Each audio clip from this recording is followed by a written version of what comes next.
Hello, hello. Welcome everyone to another beautiful Wednesday. I haven't been here in a couple weeks. I was on vacation, but I'm ready to play some trap chess. So I'm going to go ahead and generate a play code. If you are new to trap chess is a game with traps hidden in the board. So there's an app. You can go to trapchess.com and download it for iPhone or Android. You have to play with someone you know. As you can see, I hit generate play code, and now we have a play code I'm going to put in the chat. It is 86ZCHB, and you can use that code to play directly with me.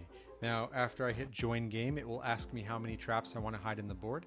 There are a possible of 16 different traps you can choose between, but when you play with the app, it auto chooses your traps for you. So we're doing this right now where it's a series where I do not take the full 16. I started at 1, and every time I lose a game, I increase my count by 1.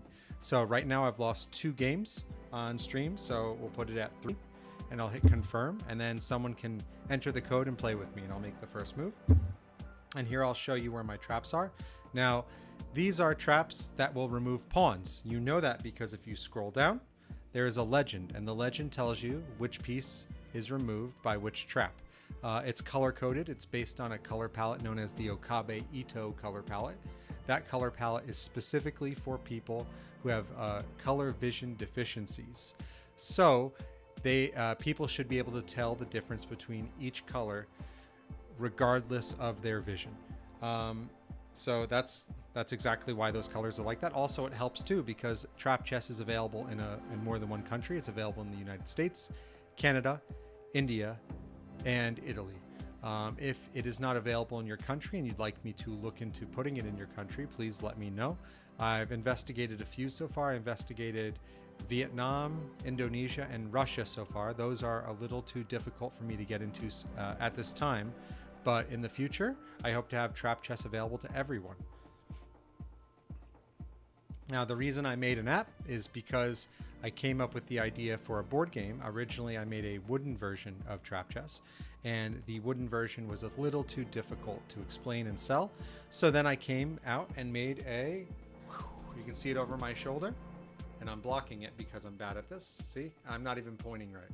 There it is, a board game, and the board game is full of cardstock and chipboard pieces. The board game is an upgrade from the app. It allows you to play with, you get to choose where you lay your traps. In the app, it automatically lays them randomly for you. And then the board game also has a new type of trap known as chess piece traps. Those are traps you can equip to your chess pieces themselves, so every capture could lead to you losing a piece. Yeah, and then there's an add-on. Let me do that. Am I doing it right? Nope. That's the add-on. It's a divider. So the divider lets you divide the board. And that way you have new game modes. Those new game modes now allow you to lay traps in the middle of the game instead of just before the game begins, like the normal game modes do and the app do. If you have any questions, I'm here. I'm the creator, and I'm happy to answer them. Hey, it looks like we have a few people joining. Thanks for joining. And it looks like someone joined to play me. So I'm going to hide my landmines so you can't see where they are, even though you already did. And hopefully I can be a little tricky with my play. See, look, I'll show you right now. So there's a landmine there. So if I went F2 to F4, and then they took E5 to F4, their pawn would be blown up as well. So I can't see my opponent's landmines. You can see mine because I'm on stream live. But that's what's cool about trap chess. So, okay, let's see. We'll do this. Just do the knight, attack the pawn on E5. You know, pretty standard stuff. Thanks for joining.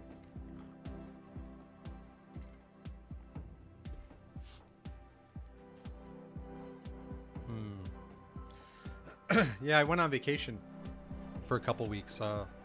My wife and I went to the woods, and we brought our puppy.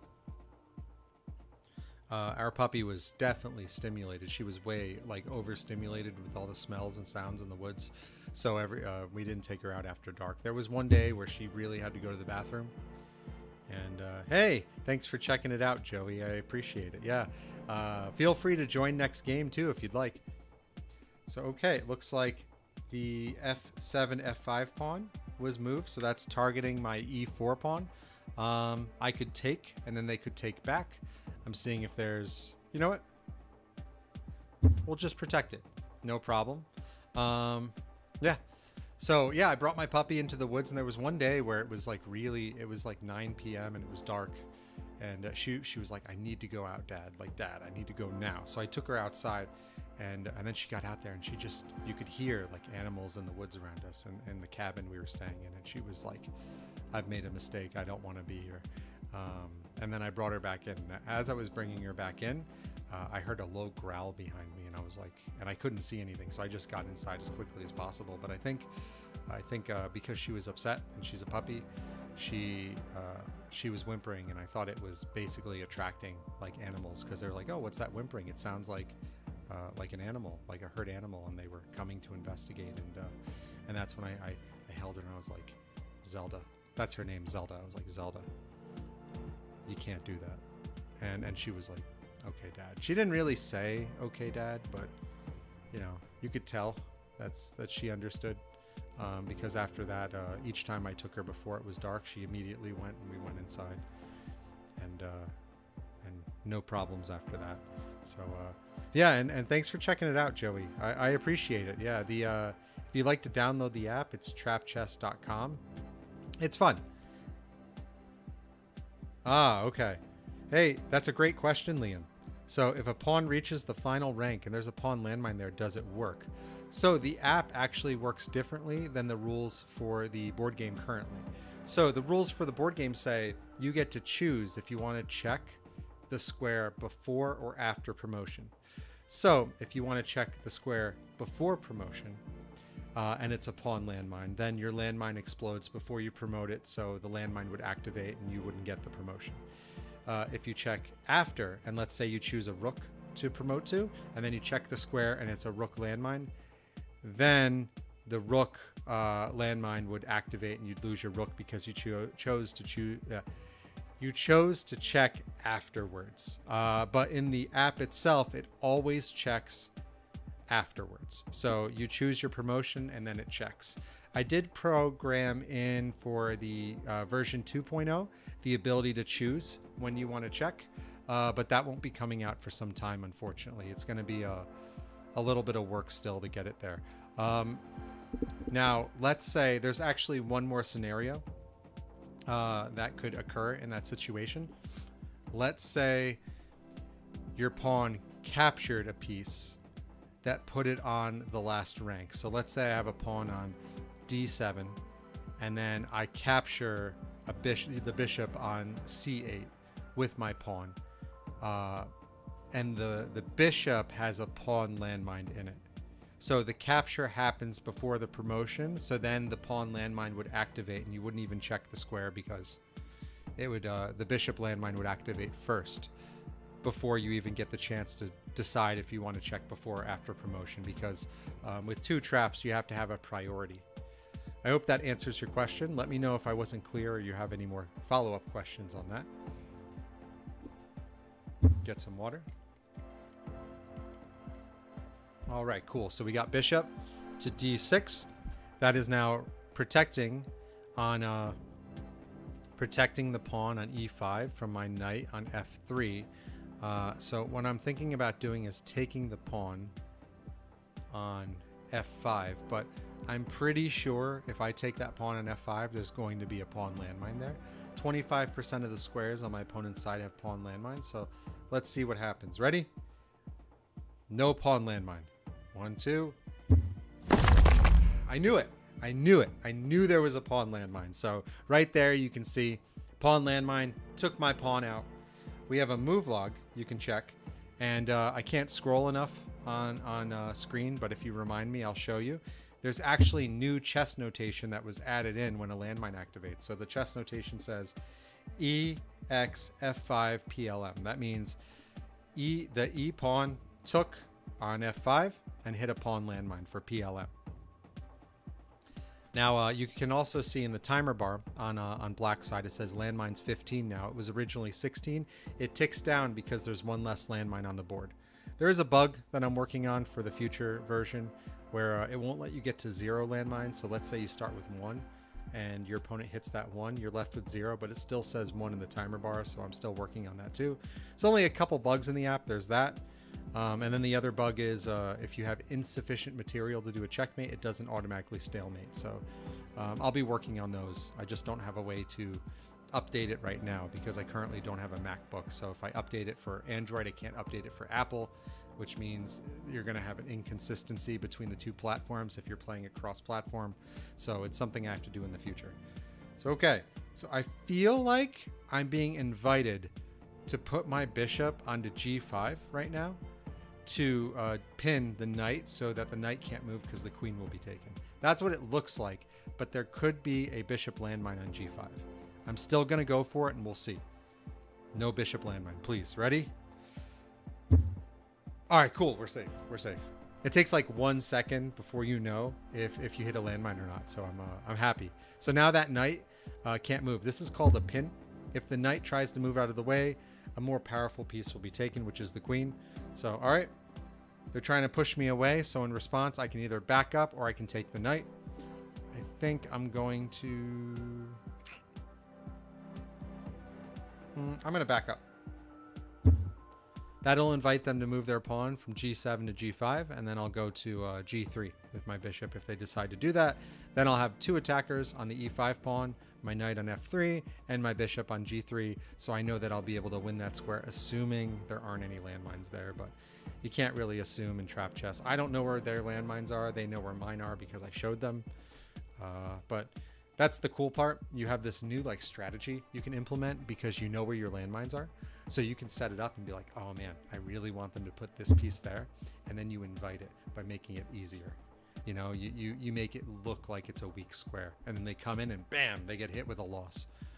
Okay, let's see what I'm going to do next. I'm thinking pawn here, just in case, but I don't really need to do that. Like the thought process behind that is, you know what? I'm going to keep it there, keep the pin for now, unless they try to push me away. The castling on the king side means moving like more pawns up is actually beneficial for me because it weakens the king side, which makes it easier for me to bring in my pieces and go for the king. Now, if they have a lot of landmines on that side, it means I run into additional risk where I could lose pieces trying to go for the checkmate. So it could backfire on me, but I'm going to let's just keep bringing my pieces out. You know, I'm gonna develop, because when you develop, it gives you more possibilities for different moves, and different moves can be better moves. So we'll keep doing that. Yep, there's a pin on me. Can't move the knight because then the king would be taken, and you're not allowed to make a move in chess that puts your king in danger. So I'm just gonna, you know what? We'll try to push the bishop away. If they take, that's okay. I'll take back. Yeah. So, yeah, if you guys have any questions about trap chess, let me know.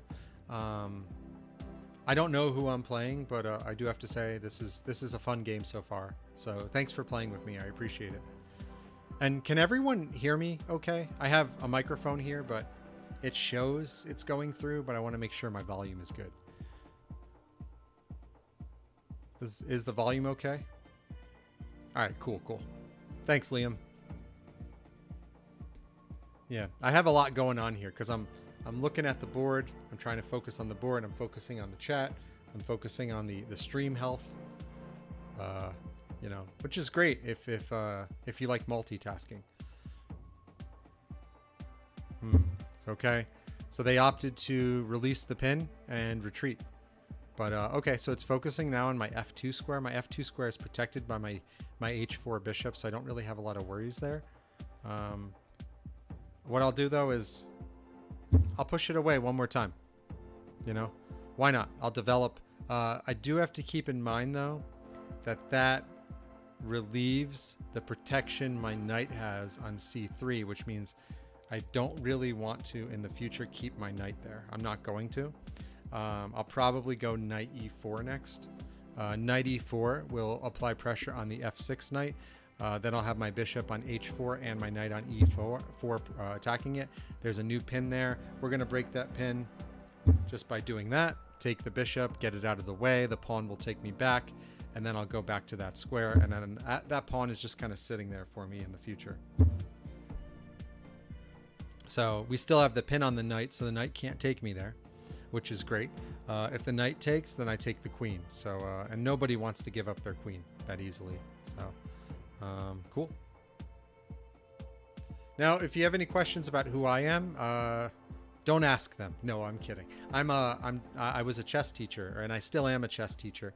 I used to teach a lot, and I realized that there was a problem when beginners were learning chess. They would often get discouraged when learning because chess is a game where you win or you lose and there's no in between. So that's why I came up with trap chess, because now you have the ability to add an actual game balance by choosing different quantities of traps per side. A less experienced player can take more traps, and by them taking more traps, it introduces more risk for the more experienced player, thus giving a more fair game. And also it feels good when a trap activates. You get that little hit of dopamine and you go, yeah, I got you. Because it's something that you actively did that your opponent couldn't predict.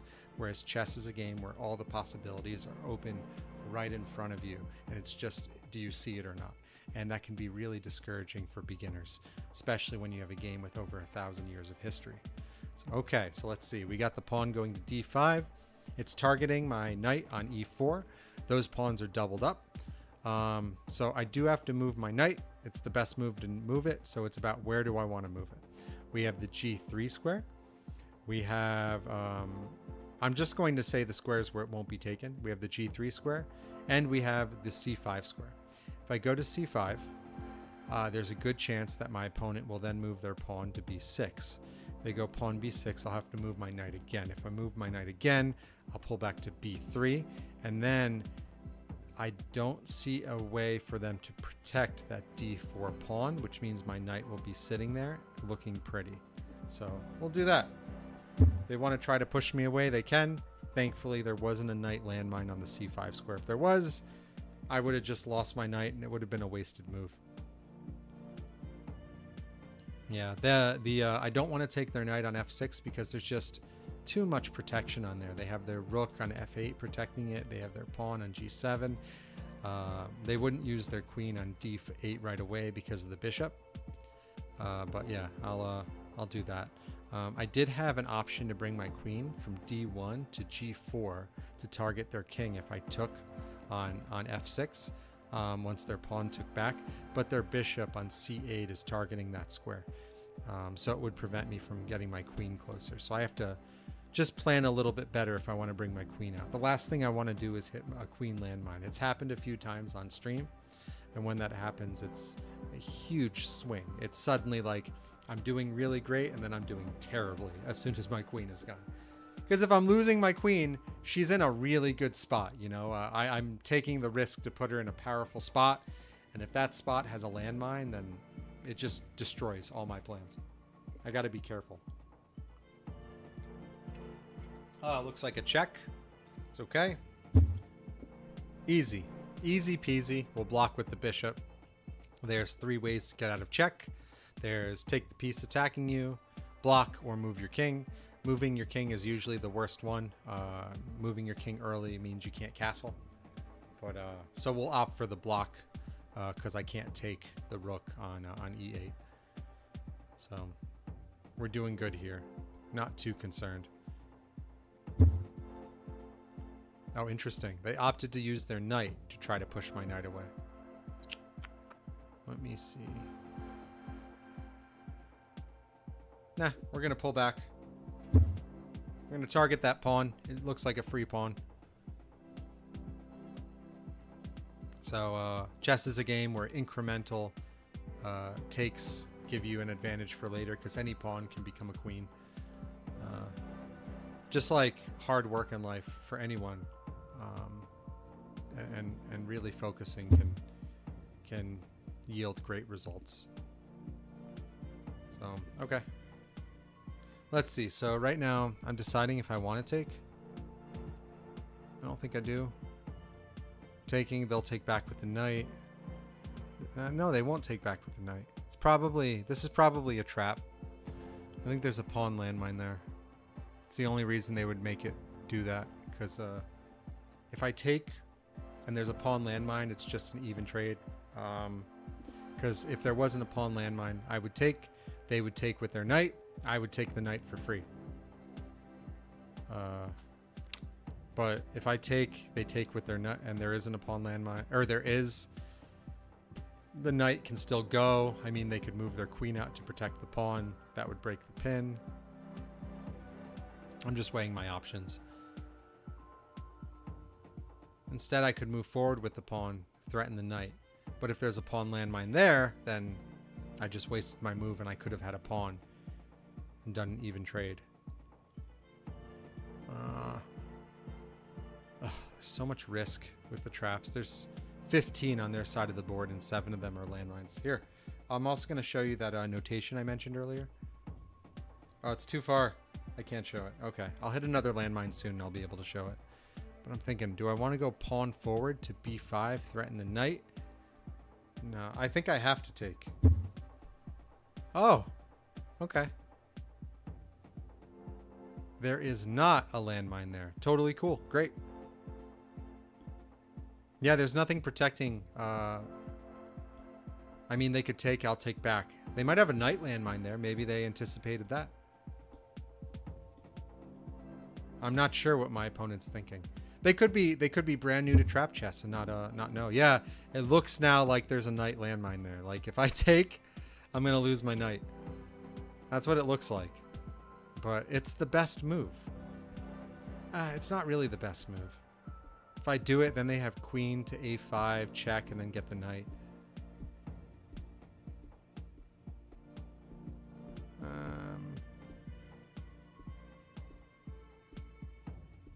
All right, let me look at the other possibilities because I can go knight to d4, take the free pawn. Then if they go queen to a5 and check me, I can block with my queen to d2, which is fine. I'm okay there. There's no forks available with their knights, so I have no problems there.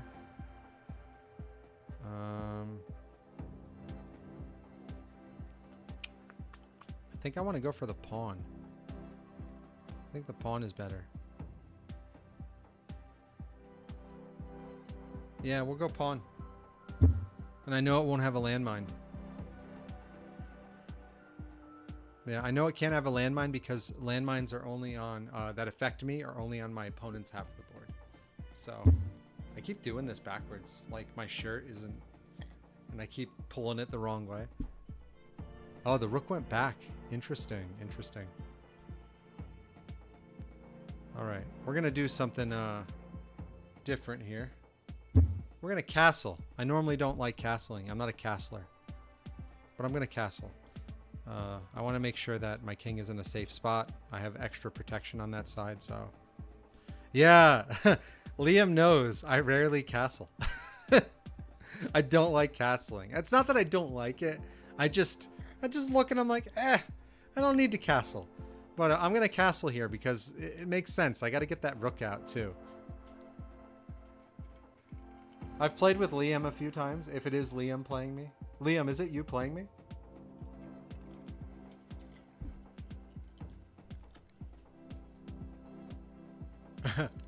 It is. So yeah, sorry, I have ice in my mouth. Who knows? Ooh, you're being mysterious. Yeah, if it's Liam playing me, he knows that I rarely castle, so when I castle, it's cause for celebration.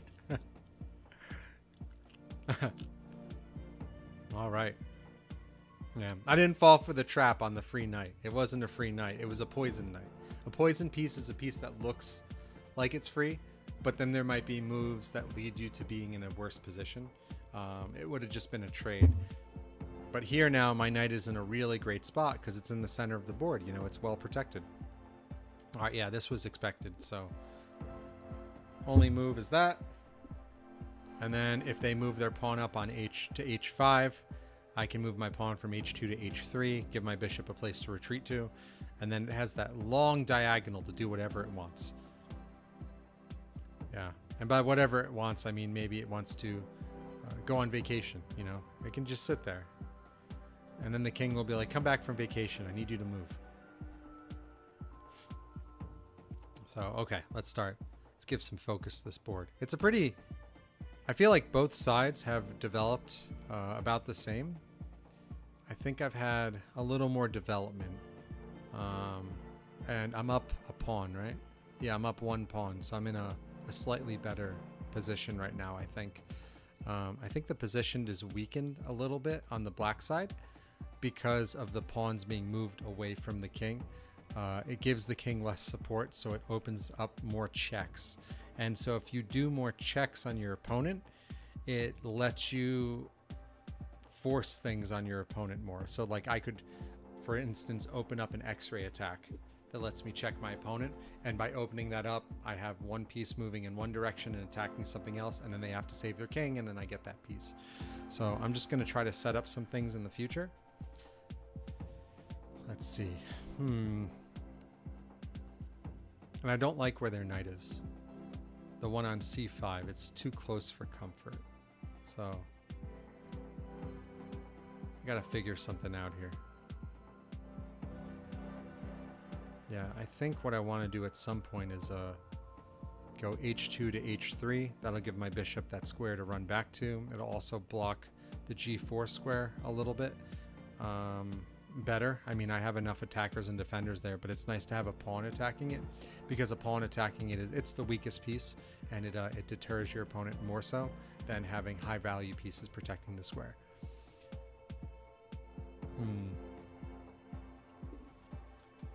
Yeah, I know. I can't believe I castled, right?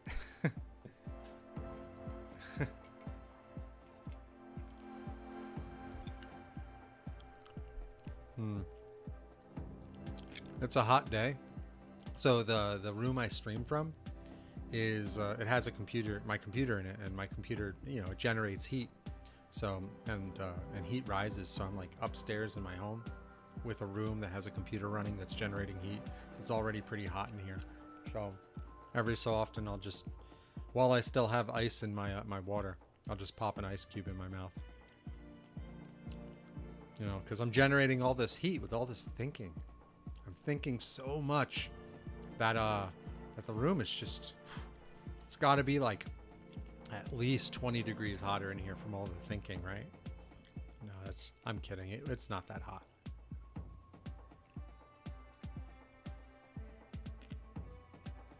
Oh.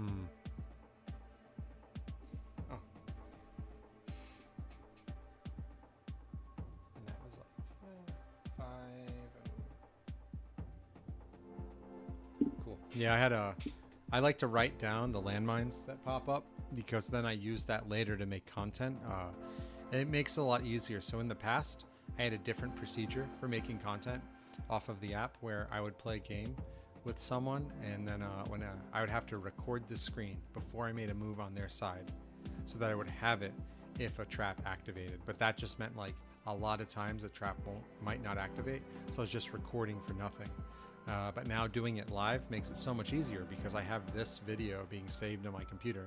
Then if I write down the time that it happened, I can look at the video, and you guys can't see it, but it records my entire screen. I just have it zoomed in specifically in this corner. Let me see, can I do it? Yeah, right there. I have it zoomed in, but I actually have the time up top, so then I can be like, okay, what time did the trap happen? Oh, I found it, okay, and then I can use that to make content. It definitely saves me time, because you know, I don't have to play games, spend the time recording and hoping or seeing if a trap activates, and then deleting the video if it didn't. You know, it's more yeah, I'm not very good with social media at all, so I actually implemented AI to give me a social media strategy, and it was like, so before I used to do educational videos, and AI was like, what are you doing? You're doing educational videos? Nobody wants to see that. The trick is you give them absolutely nothing. Just give them the activation and then explain it a little bit and then go from there. And then that was doing a little bit better. And it was like, oh, you're doing better when people actually see just the trap explode in the first 3 seconds. So don't even do the educational part now. Just do an explosion and it ends. And so I've been doing that, and doing all those changes really Like the algorithm on YouTube did not like that, but I think it's relearning now and it's starting to do a little bit better. Facebook and Instagram are growing though, so that's always good. So I'm confused by that move. I have my bishop on e2 and it can just take that knight for free. Oh yeah, so Joey, if you want to learn chess, there's no, so what kind of, how do you learn? Do you learn from like videos? Do you learn from doing? Do you learn from reading? Because there is education built into the app. You see, if I tap this bishop on e2, it shows me all the squares the bishop can move to. Now, you can't jump over your own piece in chess. So you see the bishop is basically showing f3, g4, h5 as the squares because it goes diagonal. But you can't jump your own pieces. That's why you don't see any dots on d3 where I would be taking my own piece, or c4 or b5 because I can't go past that. In chess, you take the square pieces on as opposed to checkers where you jump a square to take a piece. So if you want to learn chess, the best thing to do is, like, if you're playing this, it shows you that. And then you just go, okay, I've learned that this piece can go diagonal from tapping it. Like, see, if I tap my other bishop, see all the squares it can go to, it has a lot more diagonals it can reach. You tap a pawn, it shows you where the pawns can go. Ah, okay, yeah, so just play. If you play and it's showing you the squares, then you can apply that to your opponent and be like, all right, I've learned that this piece can go diagonal, which means I know my opponent's piece can go diagonal, And then the more you play, the easier it gets. And then as you get better at it, you can move to the next level where you have things like, there you go. I'll show you the move log. Oops. There you go. So that's the move log. And then it like records each move based on the grid system on the board. And that's how chess has been done. I don't know when it was implemented, but the game is so old. It's over 1,000 years old. So all right. So I'm looking here, and this definitely looks like a trap. So there's something like a concept I introduced in trap chess called safety squares. A safety square is where if you don't have a piece protecting a square, the trap itself can be your protection for that square. So if I take on h5 and there is a bishop landmine there, I will lose my bishop, and it doesn't matter that my opponent didn't have anything protecting their knight on h5. So I'm going to take it because it's the best move I see right now. I think it's the best move, but it's, if my opponent is following and looking at where their traps are placed, it's very likely I'm going to lose my bishop on this trade. Okay, no. So because there wasn't a bishop landmine there, the name of that would be a blunder. A blunder is where you make a move that's a mistake. So in this situation, I was given a free knight. I was able to take their horse, which is known as a knight, and I got it for free because pawns attack one square diagonally. So their pawns are on g5 and h6. So the h6 pawn protects the g5 pawn because if I take that, they can take back. Pawns only go forward. So my pawns are heading towards, they start on rank 2 and they're going to 3, 4, 5, all the way to 8. And my opponent's pawns start on the rank 7 and they're coming down all the way to rank 1. Yeah, chess has a lot of stuff built into it. So I'm just saying the word rank without explaining what it is. Rank means the 1 through 8 on the left side of the board. And then file is the A through H on the bottom of the board. So together that makes a coordinate for a square. So if I wanted to talk about E5, I could say file E rank 5, and you would know I mean E5. But to shorten it, they just say E5. Yeah. Yeah, Liam, that's a great idea for a future update. Customizable chess set board and colors. I want to get the game modes down first before I start adding those customizations, because the next update I'm actually working on is for, I think it's a great idea. I just have to, there's only so many hours in the day, so I want to focus on one thing at a time. And the next thing I'm focusing on is additional game modes. So right now, the way we're playing trap chess is just one game mode. You choose the quantity of traps. It chooses them from a pool where it has one trap for every piece, plus an extra one for the queen. So you have 2 queen landmines, 2 rook landmines, 2 bishop landmines, 2 knight landmines, and 8 pawn landmines in the pool. So if you choose 16, it's going to take all of those and it lays it randomly on your half of the board.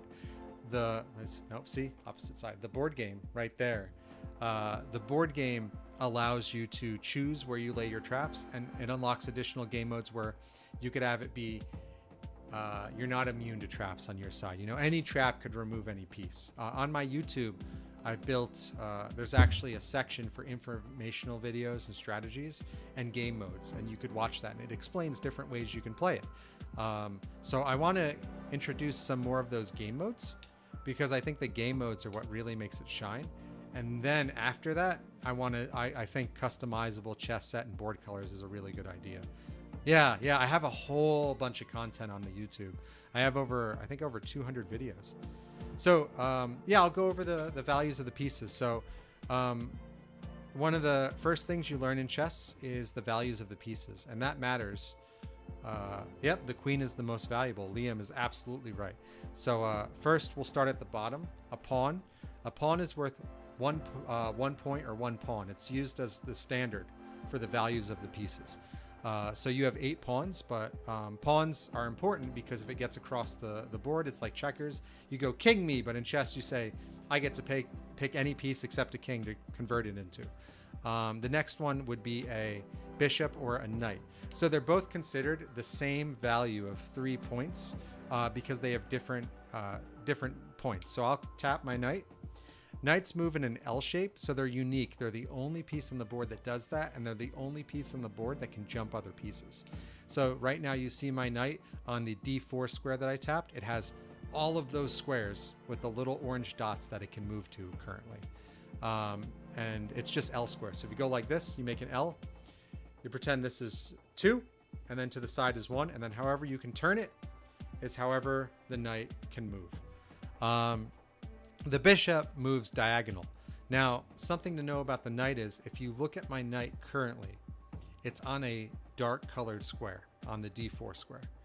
However, every time a knight moves, it has to change the color it's on just because of the nature of how it moves. So it'll go from dark color to light color to dark color, back and forth forever. A bishop starts on a color and it never leaves that color. So if I tap this bishop here, that's my dark square bishop. It will never leave the dark colored square.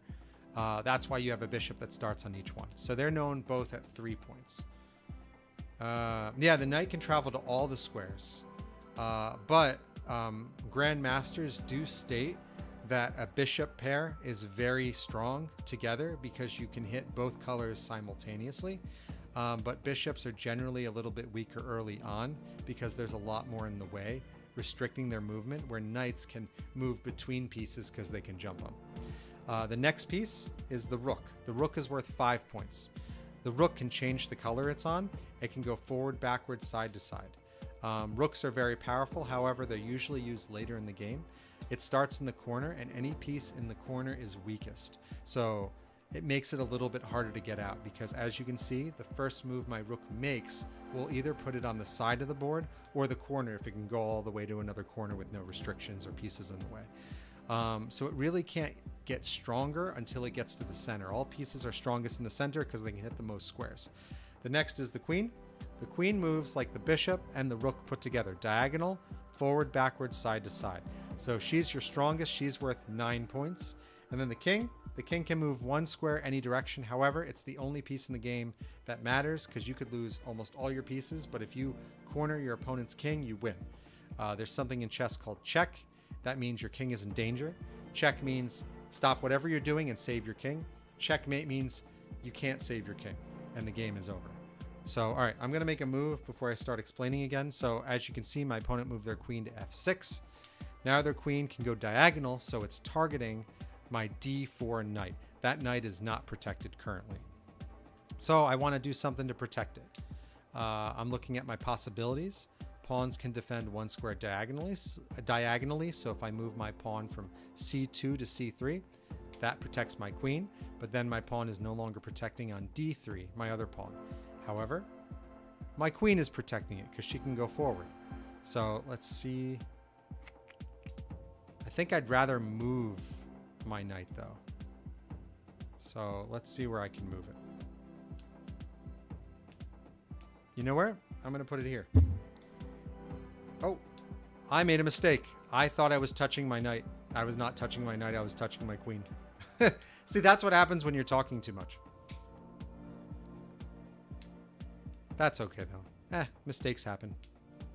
Yeah, that's called a blunder, like I said earlier. I thought I was touching my knight. I was touching my queen. That's my fault. Yeah, so I'll go back to what I said about check. Okay, we'll do that. We'll just take back with the knight then, and the mistake is fixed. They could have taken the knight for free, which would have been a better move. And then that would have opened up the rook, which goes forward on f8 to take my queen. And then I would have done something to save it. So thankfully, they also didn't make the best move on the board. So I was able to get out of that problem.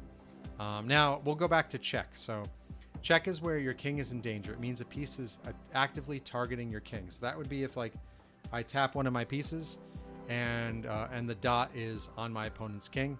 That means it's in danger.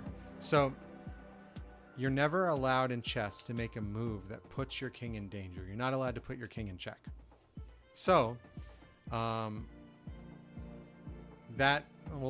go backwards. So if you're in check, there's 3 ways to get out of check. The first way to get out of check is to capture the piece attacking your king. That's usually the best way, though not always.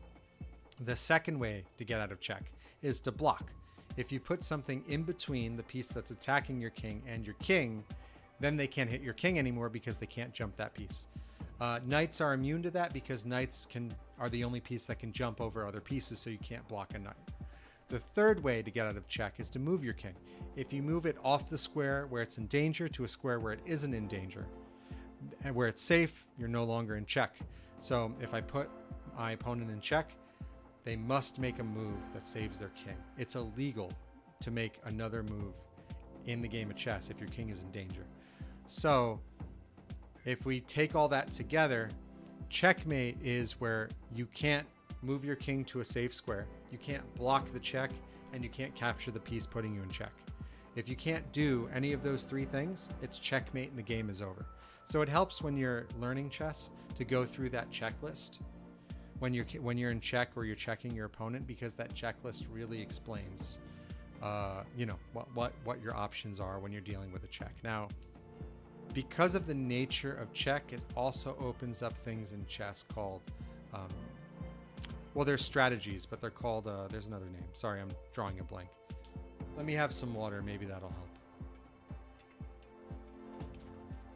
They're called tactics. That's all it is. Water fixes every problem.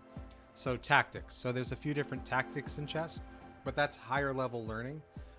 Before I go to that, do you have any questions on what I just said, Joey? Or does it kind of make sense? If I didn't make sense, totally tell me. I'd love to talk about it. Oh, and also, I got this cool pen. Check it out. It's a fidget pen. Thought I'd show you guys that. I funded a Kickstarter recently, and it came with this cool pen. It's a fidget pen, so it has this magnet, and then you can just, like, play around. Yeah, thanks. Liam's like, forget chess. Show me that pen.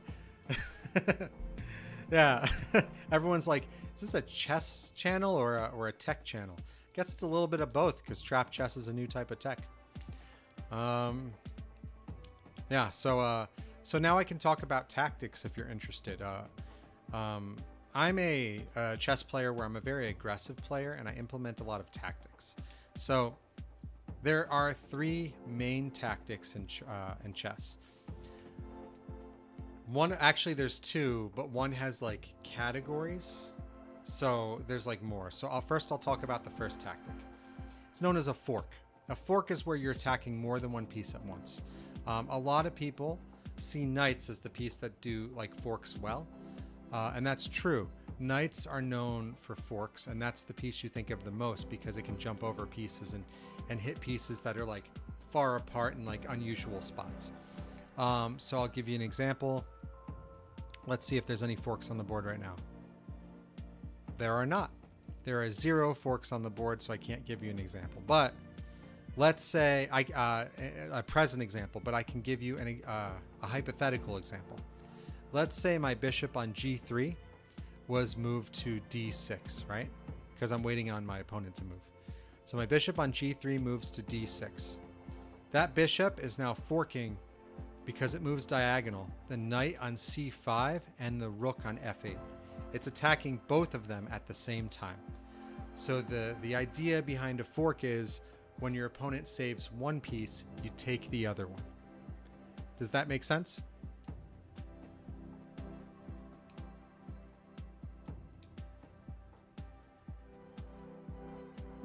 I'll just wait for confirmation to make sure that no one has questions on that. So yeah, so picture my bishop on d6, and remember bishops move diagonal. So then the bishop can move diagonally to take the knight on c5 or the rook on f8. Cool. So that's what a fork is. Any piece can do a fork. For example, if my opponent had a pawn on e4, their pawn would be attacking my knight on f3 and my pawn on d3. It's attacking two pieces at the same time. The next one is known as an X-ray attack. X-ray attacks are very unique. There's levels to X-ray attacks. So, for instance, earlier I talked about a pin. A pin is a form of X-ray attack. The pin is you're attacking a weaker piece or a less valuable piece, and when they move it out of the way, a more valuable piece would be taken. Therefore, they can't move their weaker piece because the more valuable piece, or the less valuable piece because the more valuable would be taken. Yeah, I could, but I can do it actively too in the game. I can go over some forks and ideas. So here, I'm going to move one of my rooks into play. So now my rook is attacking the knight on e6. That knight is protected by the bishop on c8 because they move diagonally. Cool, yeah, thanks, Liam. If Joey's looking to learn, there's so many resources. The game's over 1,000 years old.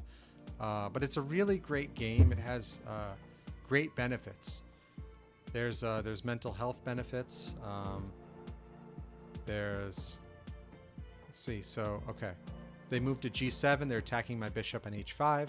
My bishop on h5 has no protection. So we're just going to move it out of the way. I mean, granted, though, they'll be able to take it with their bishop on g. But I had basically left my bishop in a spot where no matter what I did, it was in trouble. Yep. We'll do that. It's okay. I'm ahead right now, so it's okay. I'll keep pushing. This is what happens when you're talking too much. You make mistakes, but that's okay. So they gave good thought to that move too, because they saw that my bishop didn't have anywhere to go because my knight was blocking it. If I'd been paying attention, I would have moved my knight earlier. Yeah, so the king can go one space any direction. The king is really great in the endgame, actually. When there's less pieces on the board, the king can really shine, and you need to use your king. I'm going to use my king as a weapon probably at some point in this game, but you have to be careful because when the king's in danger, you have to save it. But that's more like endgame. Early in the game, you want to do what you can to protect it, and then as the pieces thin out and there's less on the board, you'll generally use your king more. All right, so I'm going to do something. This is called tempo right now. Bishop there. It's safe. Thankfully, there wasn't a landmine there. So, yeah. So now my bishop is attacking the rook on f8. Bishops are worth 3. Rooks are worth 5. So it's in my best interest to take if I can. Then we'll do... Cool.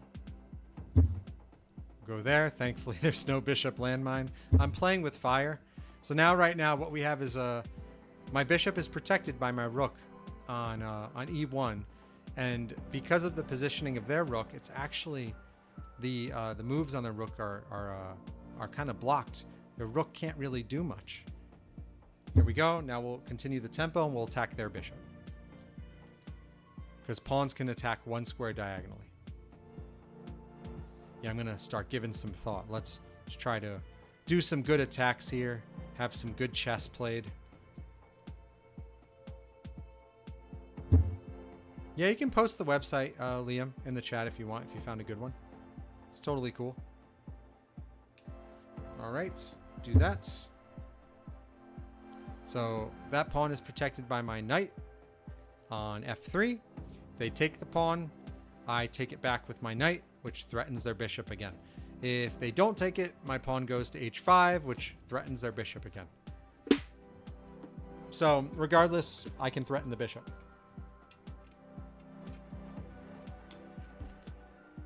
Yeah, and Joey, by watching, you'll definitely learn. Oh, interesting.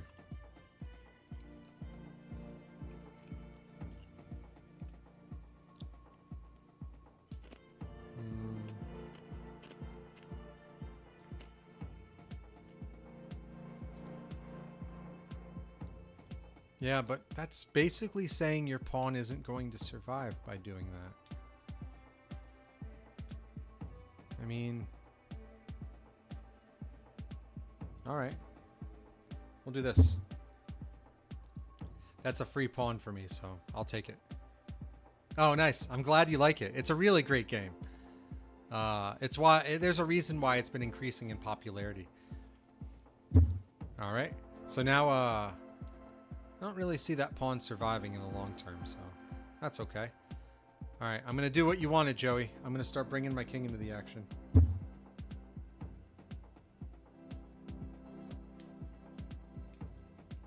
Now, the reason I'm doing that is so I can get my rook into a position to protect my pawn as I push it. Also, I can use my king to target that pawn. Now, also, keep in mind, putting my king on a dark colored square means their bishop can never attack it because it can't switch colors. It's currently on a light colored square and it can't switch. So that's why I'm keeping it on a dark square. Yeah, that's right. It's free when you can take it without getting taken back. Then it's a free piece. Yeah, my rooks are protecting each other, so I don't really have any problems there. I did give up that free bishop earlier. I wasn't paying attention. Okay, they're trying to restrict my king's movement now. All right, let's start focusing here. Focus up.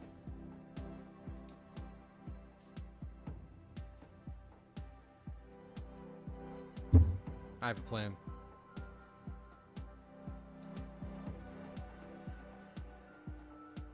I have a plan.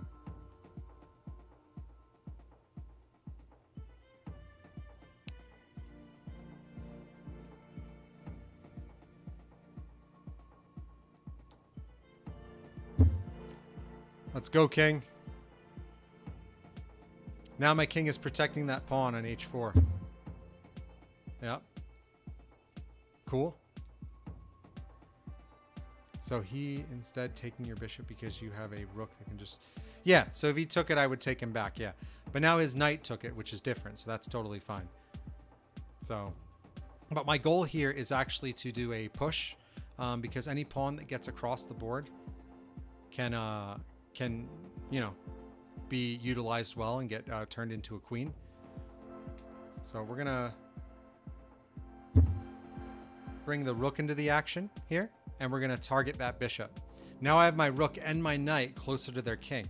So sometimes sacrificing pieces is in your best interest because it lets you get closer to attack your opponent. Yeah, so you can do any take you want sometimes unless it creates a check. It's just, is it beneficial to you, you know? That's the main thing. So, yeah, I'm going to give some more thought. I'm dropping pieces here from talking a lot. Let's see.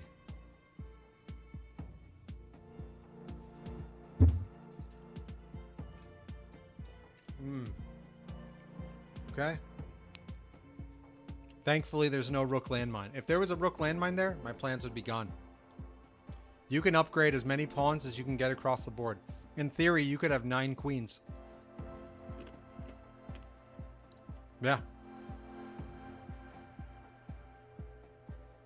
So, let's take a look at this check. Right now, their king is in danger because rooks go forward, backward, and side to side.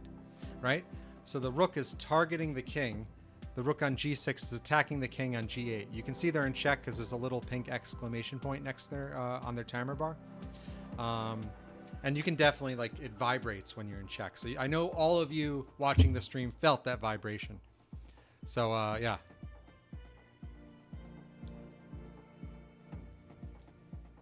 All right, let's keep going. Let's see. I want to keep it going with these checks and these attacks because this is working out well. Oh, I did it again. I wasn't paying attention. This is totally my bad. I'm not paying attention, guys. Yeah, you could have up to 9 queens. Yeah. I don't know why I did that. Yeah, see. So this is perfect example of what I was talking about. This is a fork. This is where 2 pieces are being attacked at the same time. My king is being attacked and my rook. So I gave it up. I shouldn't have done that. That's okay. That's chess, right? Sometimes you make mistakes. I've been making a lot of them this game, actually, like way too many. But that's okay. And I'm playing under in traps, which is killing me too. I actually knew exactly where I wanted to put my rook, and I didn't do it.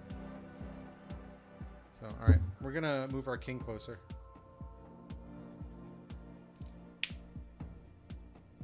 See if I can try to go for the win here. I've made way too many mistakes.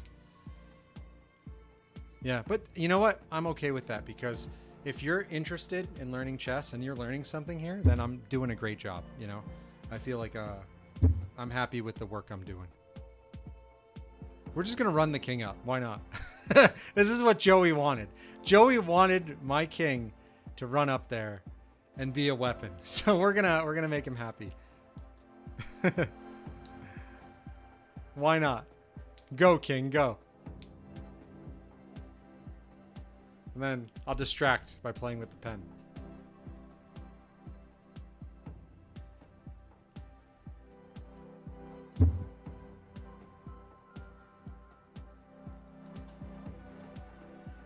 Yeah. Thanks. There, look. Watch the pen. It's mesmerizing, right? And then I do that, and it's back. It's magic. And then this part, if you pull this part out, it closes the pen. See? It's open, and then it's not. Pen? No pen. Pen? No pen. Whoa. It's like magic. People will be like, I watched this stream, and the guy just played chess with a pen the whole time. So, yeah. All right, let's attack the knight. I'll go back and forth checks with you if you want. Let's do it. So in chess also, there's something called a threefold repetition. So if we have the same move, like the same board position 3 times, it's a tie, because it means neither side wanted to give up their positioning. I'm pushing my king all the way up. It's exactly what you wanted. It looks like we're going to tie. We're going to have threefold repetition if they keep doing this.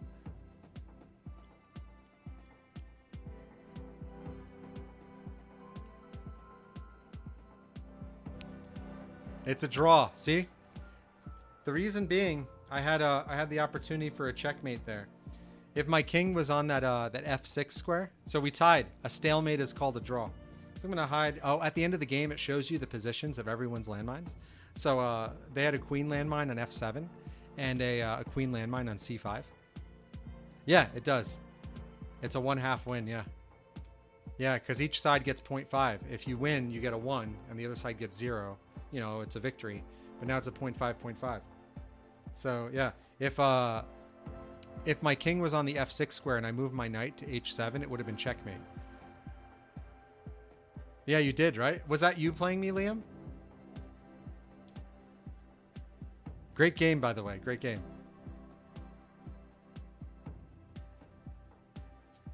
Oh, nice. Good game. Good game. Yeah.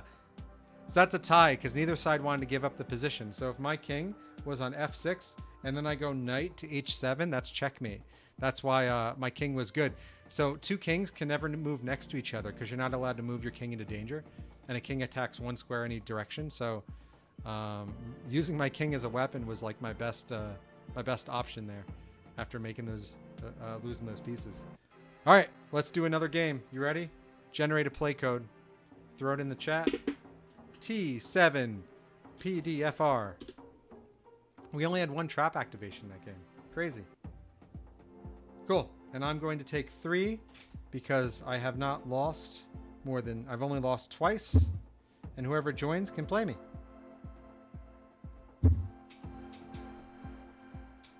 So there's you can do threefold repetition. That means the board looked the same 3 times. That's one way to draw. Another way to draw is if it's called the 50 move rule. If 50 moves have been made without a piece capture or a pawn moving forward, that's also a draw. That generally will happen in an end game, like at the end of the game. There's all draws are called stalemates.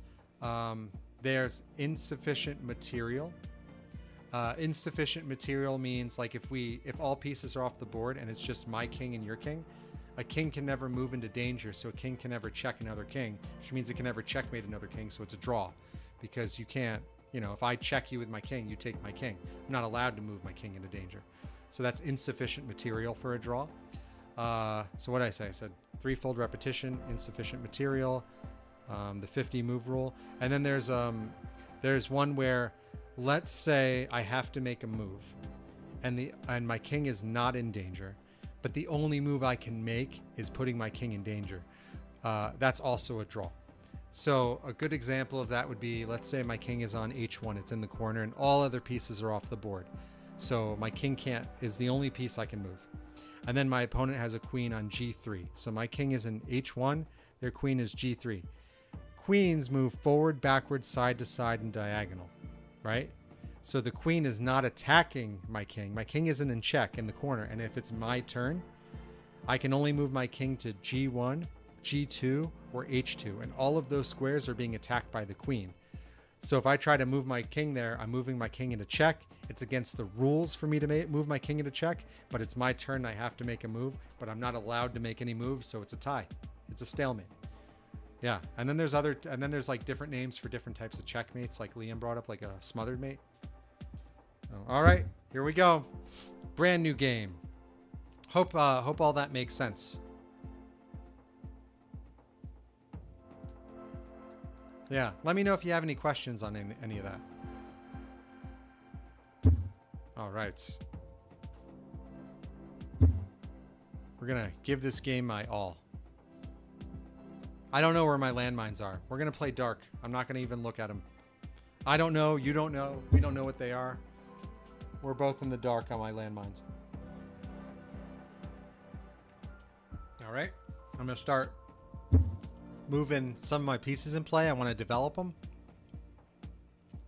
Right now, that knight on e7 is kind of stuck because it can't move forward because my pawns attack one square diagonally, so it'll be taken. I don't know who's playing. It's not you, Liam? Oh man, someone else grabbed the game. All right, you get to see someone else play then. All right.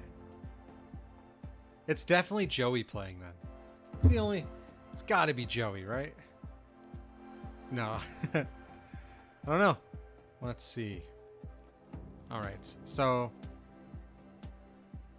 I'm going to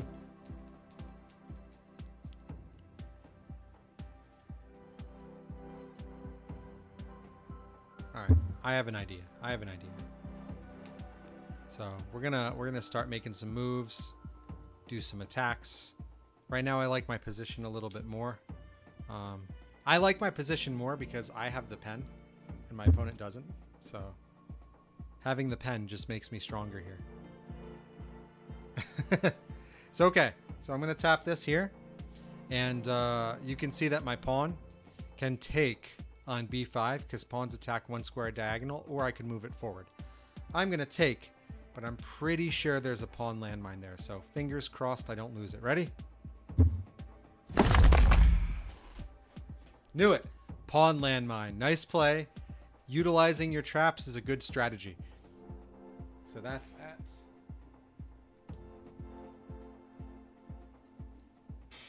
Yeah, there is a timer. So chess is actually one of the most competitive games, or it's considered a sport. It's one of the most competitive sports in the world.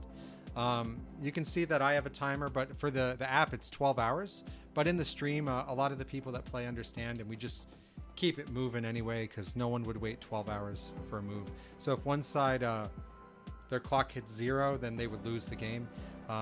There's different, like if you were to play competitively, there's different like types of way. You could play blitz where each side gets like a minute or 5 minutes or something like that. Even if you're ahead, if your clock hits 0, you lose. There's ones where you play and every time you make a move, you get like a few seconds added to the clock. There's like classical where they give each side like a lot of time, like it could be like an hour and a half. But if you play on like chess.com or like a different site, there's always timers and you pick which one you want to use. So it looks like my opponent wanted me to hit that landmine because now they're able to move their rook to b8 and the rook is able to attack that entire file. So they have the entire b file under attack now, which is helpful because it limits my movements later. However, I'm going to do this. That will have my pawn on a3 protecting the pawn on b4. Because the pawn on a3 is protecting the pawn on b4, and pawns are only worth 1 point, it mitigates them wanting to take or push further. So now their rook is kind of limited. It can't hit as many squares because a rook is worth 5 points. So like if they went rook or knight, rook took on b4 or their knight took on b4, I would take back with my pawn. They would lose 3 or 5 points depending if it's the knight or the rook, and I would only lose 1 point. You know, they would take back after that, so it would get 2, but I would be up points, and those incremental differences make a lot of difference in chess. I'm going to move my rook over. So now my rook will support that pawn.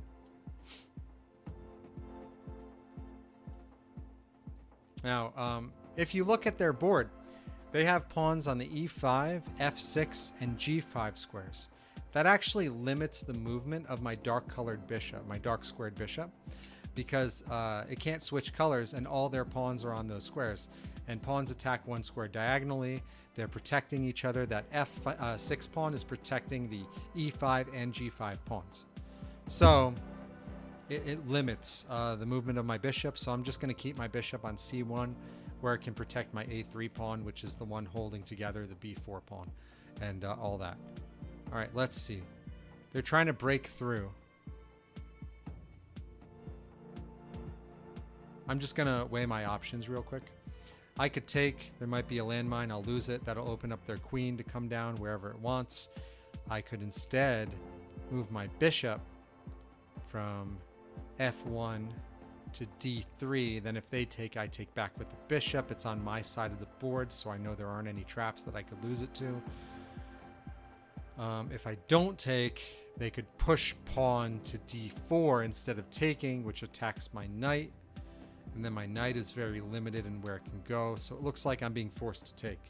So I hope there's no pawn landmine here, but there probably is. No pawn landmine. Cool.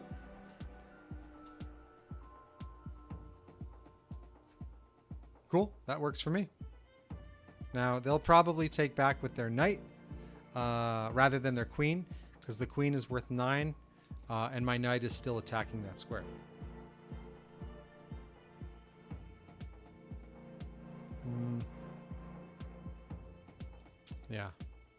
Yeah, Joey, if you want to play a game, feel free. You know, like, we could play after too, because if you message me. The website is, I think I pinned the message for how to download the app. But yeah. Let's see, and feel free to ask as many questions as you have. I'm a chess teacher, so yeah. Yeah, my opponent is weighing their options right now, probably. They might have another idea on what to do. I also want to point out that when they move their pawn from d7 to d5, the one that I took, it opened up their bishop on c8 to come out. Now, if I hadn't put my pawn from h2 on h3, they would have been able to go bishop from c8 to g4. And if they did that, they would have pinned my knight, because if the knight moves off of f3, my queen would have been in danger, if that makes sense. So, okay, let's see. I'm going to go... Do I want to take... Still deciding. I could take the knight back. If they take me, my pawn on d2 will take their knight on c3. their queen on c8 then could take my queen on d1. I'd have to take back with my king, which means I can't castle. But as Liam knows, I don't normally castle, so it doesn't matter. Right, Liam? So,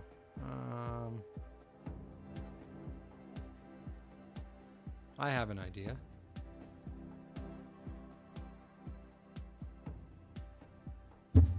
We're going to ignore all that and move our queen into the action.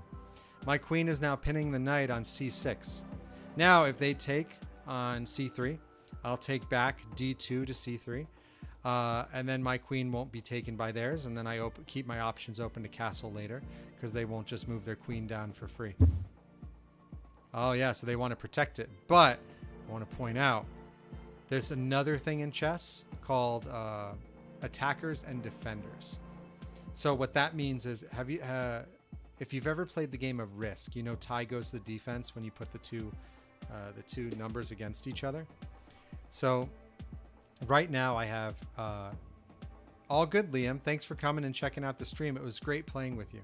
I had a great time and it was a great game. See you later. Thanks for coming. So I'm going to move, if I move my bishop from f1 to a6, I can take that pawn on a6. They only have one other piece protecting it, and it's their bishop on b7. Then, if they take back, I can take the bishop with my queen on a6. So essentially, that pawn looks free. Now, because trap chess does have traps hidden in the board, there is a possibility one of those, could be a bishop landmine or a queen landmine, and I would be in trouble. But it's just worth noting that that's a possibility for now. I'm going to do something else, though. I'm going to try to force my opponent's hand with that knight. So I said attackers and defenders. I have now two pieces also attacking the d5 square. I have my bishop on c4 and my knight on c3. So they only have one piece defending it, and that's their queen on d8.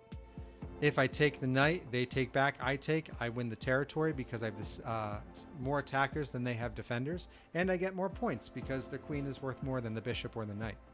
So it's beneficial to me. This forces their hand to do something about that knight. They either have to add an extra defender to it, or they have to move the knight. And the best square to move the knight to, they might move it to like f4, they might opt to take my knight on c3. They have options. So we'll see what they do. Oh, they opted to move their pawn up instead. I think that that's a confusing move to me. Let me see what they're thinking. Oh, I think I'm going to ignore that. Let's just go for the knight, right? Yeah, let's take the knight. Cool, no bishop landmine. Now, that puts my bishop in a stranglehold position. It's near the center of the board, and it's protected, and they don't have enough attackers to go. And on top of that, I got a free knight out of it. I got 3 points. They might have been trying to make me move my pawn forward. If I did that and they had a pawn landmine, it would open up an X-ray attack for my rook, though, on b1. Is this stuff making sense to you, Joey? Cool.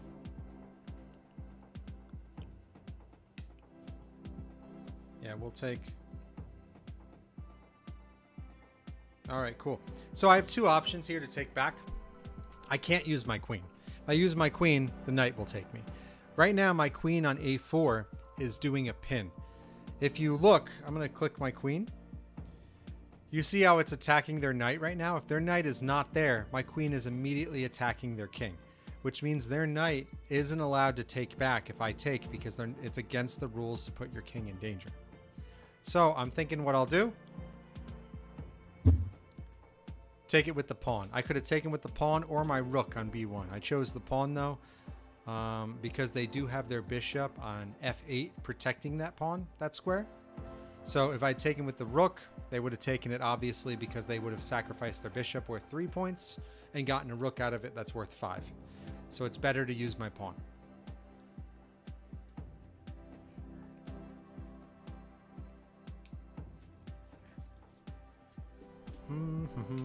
let's see. I really like this pen. I got it. It was a Kickstarter I did, and I got it in the mail yesterday.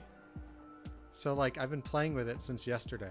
It's called a fidget pen, so it's meant to be like played with like this. The magnet's like really strong, so it's kind of cool. Like look, it's like sideways and it's still fine, and then you just flip it up and it's in. Yeah, absolutely. Playing teaches you a lot. Okay. Now they broke the pin. They broke the pin because if they move the knight out of the way, the queen is now blocking and protecting the king. So that makes sense. Let's see. What am I going to do? Well, I'm an attacking player, so I like to keep applying pressure. But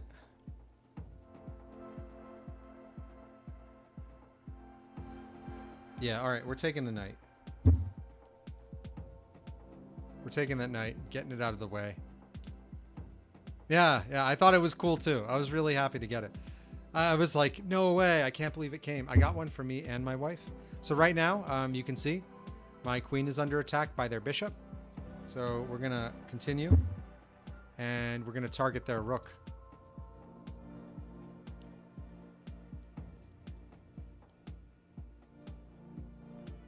Now, the goal for me is to get their rook actually off of the B file because it's in the way. They'll probably go rook to A8 because their bishop on C6 protects it. Oh, they opted to protect it with their queen instead. Okay. So now let's look at attackers and defenders again. I have if I move my pawn to B5, they have their bishop that can take it on C6 and their rook on B8. I have defending it, my knight on C3 and my rook on B1. So I'll win the square if we play it out. So that's better for me. We're going to do that. Actually, no, wait. If there's a pawn landmine there, their rook will just come down and take my rook, but my knight on C3 is protecting my rook on B1 because it moves in L shape. All right, let's do that. No landmine. Nice. And now they have to address it because the pawn is literally attacking their bishop on C6. They attack one square diagonally. So.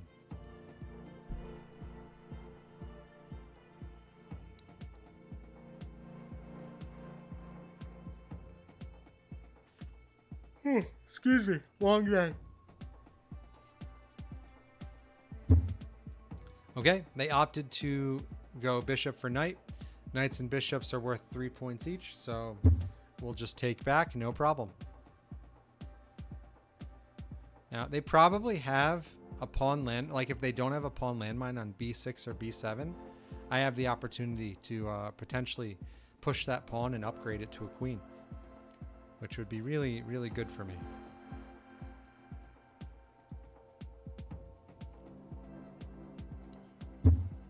Oh, yeah. So here comes the rook. They're like, your queen is too close. I don't like your queen there. Get it out of there. So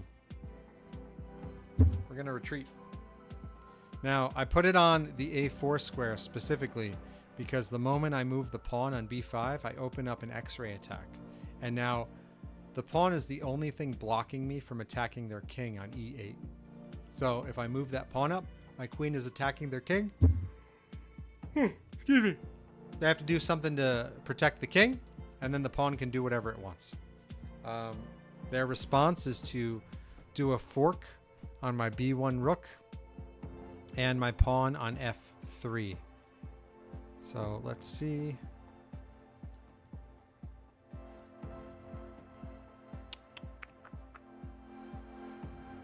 So I have a couple moves here. I'm looking at queen to A8.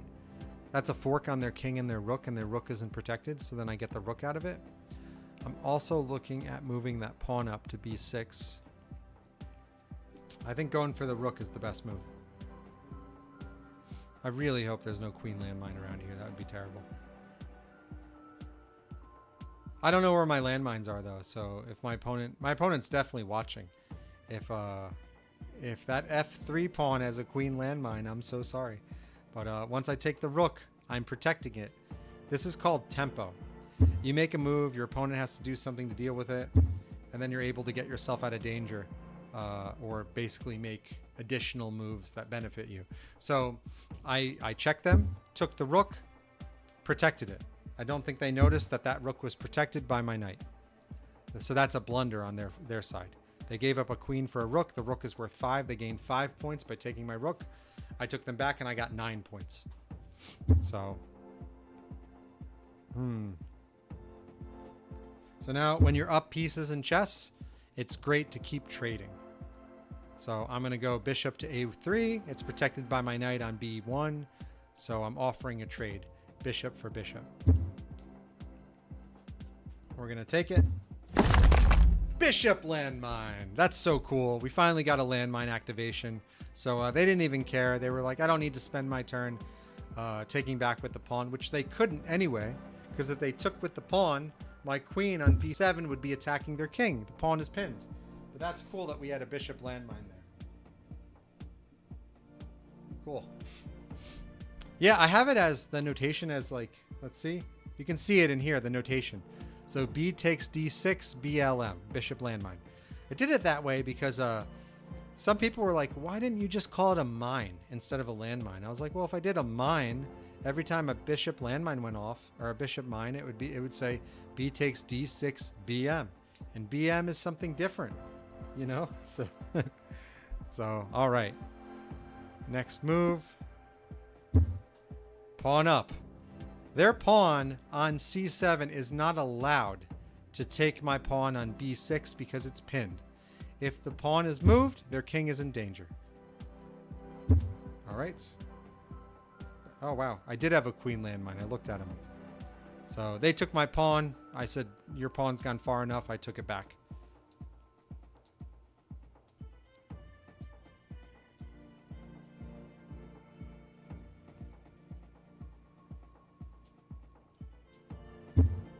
Oh, they broke the pin. That's okay. We'll take. Next move, I can trade. You'll get to see what happens when you promote now, Joey.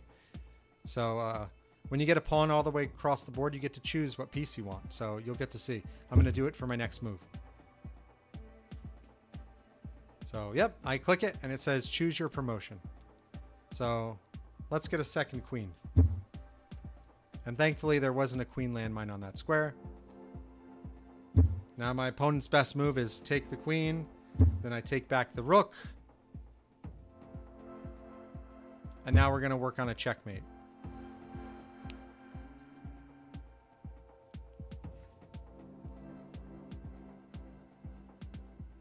So, yeah. So I move that there so that I can take the pawn out of the way because it's gotten a little too far.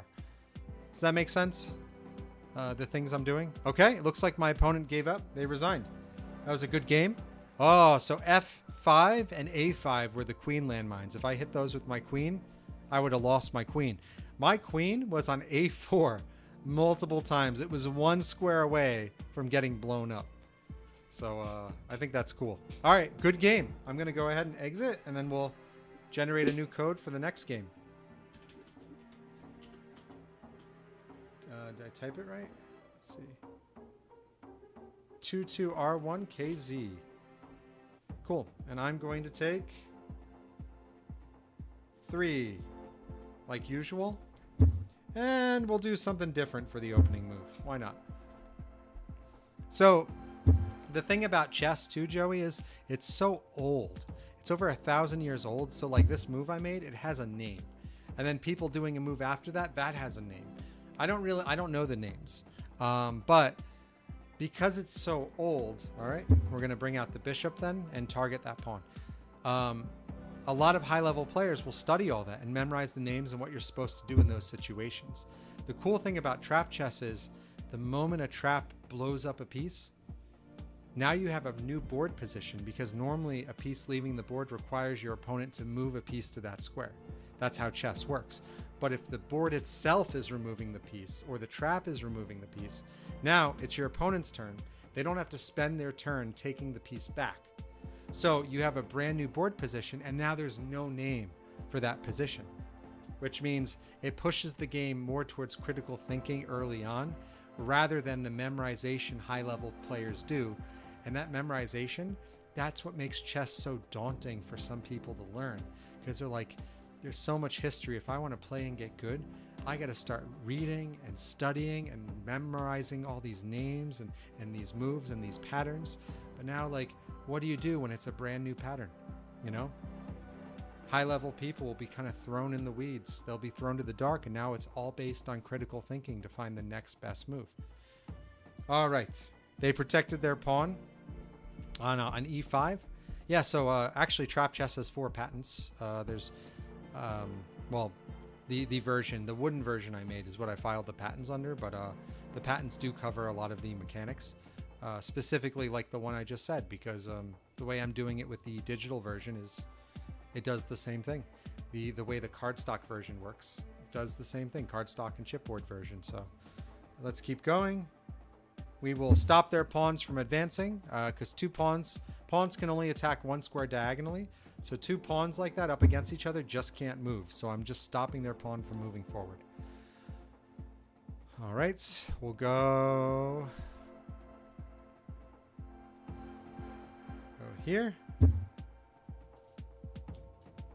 Why not? Bring the queen out early, right? Ah, they're protecting that square. Okay. We'll go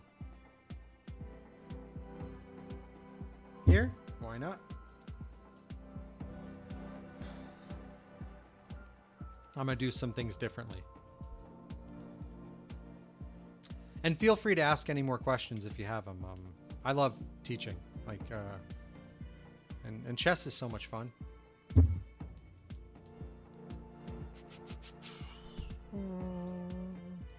I think they're doing that to protect the g5 square, to move their pawn up to g5 next, which is totally fine. No issues here. Oops, that's a blunder. That's totally okay though. So a bishop is worth 3, a rook is worth 5. They should take the rook. But honestly, I really just wanted that bishop out of the way, so I'm okay if I sacrifice a rook to get that bishop out. They didn't take the rook. Interesting. I thought they would. I really thought they were going to take the rook. All right. We'll go there then. Rooks normally don't come out this early. They're so powerful, it's easy to push them around, but... Oh, they used their king. Interesting. Their king is their weapon of choice. I think they're messing with me. Okay. I accept your challenge. Let's go pawn. Let's go. I'm ready. Let's dial this up. I'm coming for the king early. That king is coming out, so.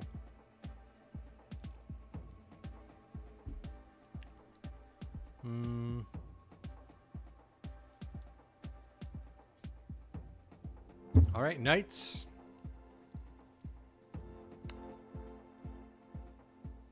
I just want that bishop gone, but they won't let me get rid of it. Okay. We'll take. The reason I can take there and not be taken back by the pawn is because my queen on f3 is pinning that pawn. Pawn can't take the knight because the king would be taken. And it's against the rules to put your king into danger, to move your king into check. Oh no. And here's a fork. Not only this, I want to point this out. Joey, this is a double check. My knight on g5 was blocking the rook on the g file from attacking, but once it moved out of the way, the rook is now attacking the king on g7, and the knight on e6 is attacking the king on g7. That's a double check. Not only that, the knight on e6 was forking the king and the queen. So that means now I can take the queen. When you're in double check, there's only one way to get out of it. So you have the 3 ways we talked about. Take the piece attacking you, block, and move your king. You can't take 2 pieces if 2 pieces are attacking your king because you're only allowed 1 move. You can't block 2 pieces, and you can't, so you have to move your king. I'm just going to have this knight go on a rampage. Just have it keep taking things. Knights are my favorite piece. They, because they're so versatile. I've played with people that have looked at me and been like, I've played you before. I am going to do whatever I can to get your knights off the board early. And I've seen them give up points just to get rid of my knights. I played one guy once where recently where I moved my knight. Yeah, it's because I'm forcing them to defend their king. They have to do things to save their king. And when they save their king, I go for something else that's unprotected. Yeah. Okay, I think I'm going to take there. When you're up in points this much, you take when you can fair trades, you just go for it. Their knight can take back, so. Yeah, so I put my knight on the side of the board, and it was a free knight. And then they took it with their queen, and I was like, and they were like, I'll do anything to get rid of your knights. And I was like, I know. But you're going to regret that. And then I made a move that blocked their queen's escape route off the side of the board. Pieces are strongest in the center. If you have a piece in the corner, we'll use the rook as an example because it starts in the corner. The rook goes forward, backward, side to side. If you have it in the corner, it can only go in two directions, forward and left or right, depending on, which corner it is.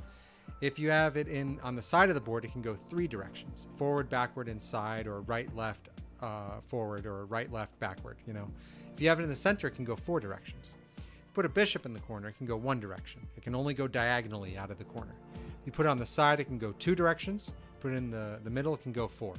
Put a knight in the corner, it can only hit 2 squares. On the side, it can hit up to 4 squares, and the center can hit up to 8 squares. So I made a move, put my knight on the side.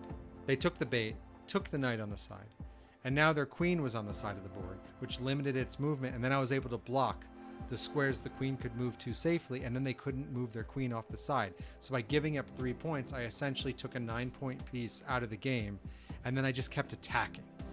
And they couldn't get their queen out of the side to defend because I wouldn't stop attacking. And then like 6 moves later, they're like, I really regret taking that knight. That's what's cool about chess. Sometimes you give up points for a position that wins you the game, All right, let's do a check. I really just want to force them. I think they're going to move that pawn up. I want them to move that pawn up. I want that pawn out of the way. I want to, that pawn will be protected by their knight, so I won't take it, but. All right, now we're going to do, this is called a skewer, or it's a type of X-ray attack. I'm attacking a more valuable piece, and when they move it out of the way, I take a less valuable piece. You see? So their king is under attack on the F7 square. They have to save the king. They move it out of the way, I can take the knight behind it on G8. So a skewer is the opposite of a pin. A pin, you attack the less valuable piece, and then the more valuable piece is behind it. A skewer is you attack the more valuable piece and the less valuable is behind it. So now, if I take the knight, their king can take me back. So what we're going to do, we'll check him again. And we'll have the queen X-ray attack or skewer the knight behind it too. So now we have 2 pieces skewering it. And that's checkmate. Good game. So as you can see, I'll hide the landmines. The king is in the corner. There's 3 ways to get out of check, so let's go over them. The first way is to take the piece.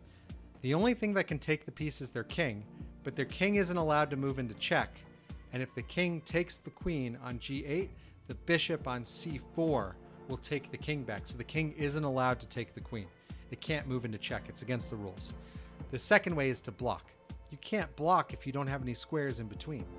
So there's no block available. There's no squares in between. The third way is to move your king. The king can't move to H7. You can't take your own piece.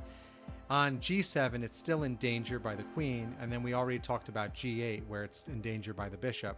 Therefore, it's checkmate. Does that make sense?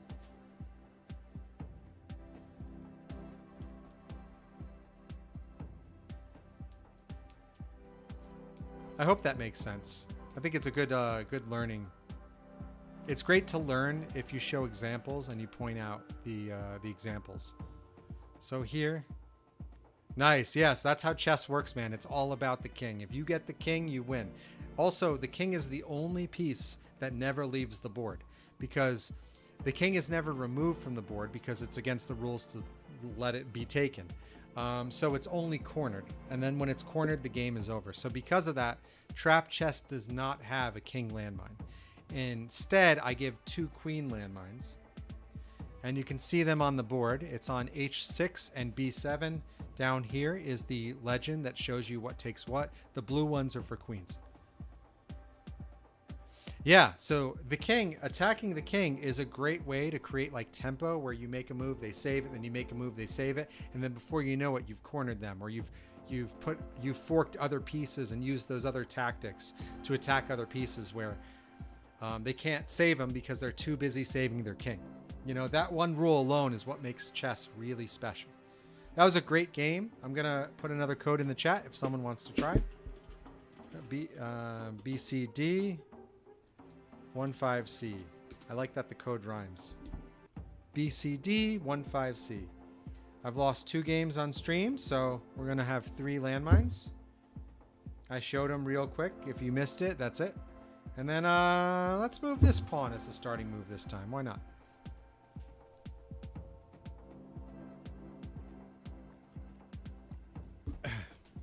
Yeah, chess goes really in depth.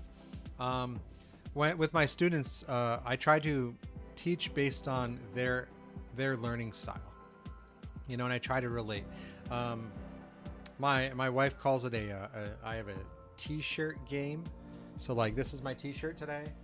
It's a Legend of Zelda t-shirt mixed with Final Fantasy. It's Link riding a chocobo, surrounded by Quokos from Legend of Zelda. And so I wear like the goofy t-shirts because a lot of my students are children. And you know, it helps me relate because it's the things they have interest in too. I love video games and it's a common interest. And so I also try to teach based on their learning style, and just wearing a t-shirt like this helps break down the barriers when it's a new student. But the learning style, like I'm a pattern recognition, offensive, like attacking player. So I love teaching students who are the same type of player as me. You'll have players that are very defensive and they wait for an opening and then they strike. I'm a player where I attack, and I try to force my opponent to make blunders. That's my style. It works really well, but I also have to look into the future. If I'm not paying attention, it's not a good strategy, because if I'm not looking at the possibilities that my opponent has in the future moves, then I could make an attack, leave something completely vulnerable. They counterattack and I just lose. But there's like completely different styles in chess too, which makes it great. Let's see here. All right, so they're protecting their pawn that I was attacking. My c1 bishop was targeting the g5 pawn. That's why I made that move. They decided to protect it. So we'll put our bishop on the g2 square to target that entire diagonal and all of those light colored squares. The number 1 chess opening is actually e2 to e4. Taking control of the center is one of the strongest things you can do, because the center of the board gives pieces the most maneuverability. So a lot of players will target the center. You know, that's just like the strongest way. So e2, e4 is the most common chess opening. And then there's like counters to that. Like people will do like, to counter that c7, c5. Another counter is e7, e5, where you just meet that pawn in the middle and you block it so it can't go any further. I just like to move whatever. Players that don't study, if you do openings that they aren't familiar with, it moves them more into like my realm, because I'm not a study type player. So then it goes about like critical thinking and looking ahead, and I like pushing them into my world, because that's where I have the biggest advantage. You know, people that study, they just memorize the best move that counters this move, you know, and then they know if you don't do that, and they do this, they win, or they have an advantage. So yeah, but then the number 1 player in the world, his name is Magnus Carlsen. He's more of a he likes to put players into those situations where they're doing things that they haven't memorized, because he's a critical thinking player. Yeah, so it's really important if you move and develop your other pieces early. It gives you more possibilities for later. You'll see some like beginner attacking players use their queen a lot in the beginning, and then when they move their queen close, you just like target it with a pawn that's protected and attack it. Then they move their queen. Then you move another piece and attack their queen, and they move their queen. Then you move another piece and attack their queen, and they move their queen. And before you know it, they've spent 4 moves saving their queen from danger, and you've been developing your pieces, and you're in a way better spot than they are. So yeah, so that's why it's important to like try to develop your pieces early. It gives you more possibilities later. But you also have to look at what your opponent's doing, because if you develop in a way that's like blocking your possibilities, they can take advantage of that and do things that are more like, they can line up more pins, You know, they can do forks on you and things like that. So it's always important to see what your opponent's doing too. All right, so I'm going to put my knight on f3. It blocks my bishop on g2 though, but it also means the moment I move my knight off of f3, it opens up the x-ray attack from my bishop. So I think they're doing that because their next move is going to be pawn to g4 to target my knight. So we're just going to give a little more protection on that g4 square. Yeah, so in chess also, for the first move, you have 20 possibilities you can make. A pawn on its opening move is allowed to go 2 squares. After that, it has to go one square every turn. So you have 8 pawns. Each pawn can either go 1 square or 2 squares. That's 16 possibilities for opening moves with pawns. And then you have your knights. They can either move to, the b1 knight can go to a3, c3. The g2 knight can go to f3, h3. So that's 20 possible moves at the start of the game. Whereas like something like checkers has like 4 or 5 possible moves. But the thing about chess is because when you move a pawn out of the way, it opens up your other pieces. Now the possibilities get exponentially greater because the number of spots pieces can move to grows as your pawns and other pieces are out of the way. Let's see.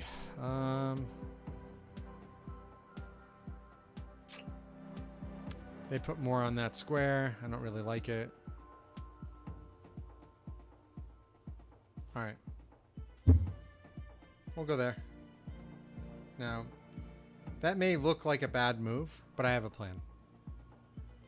So it may look like a bad move. Oh, they didn't do anything. Okay. We'll target that knight. Thankfully, there wasn't a pawn landmine on e5. But we'll target the knight. Attacking the knight is pretty nice.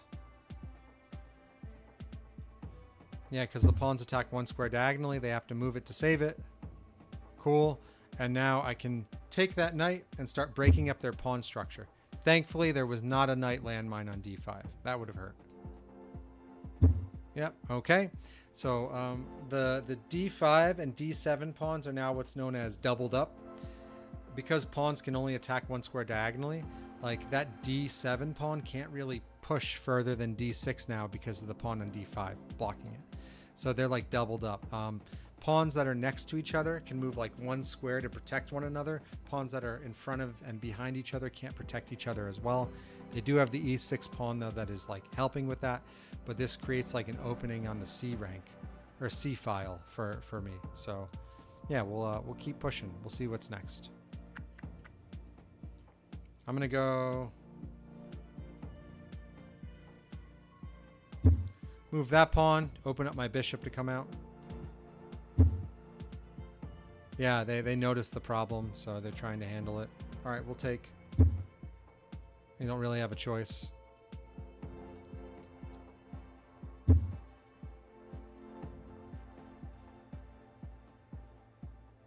And we'll castle.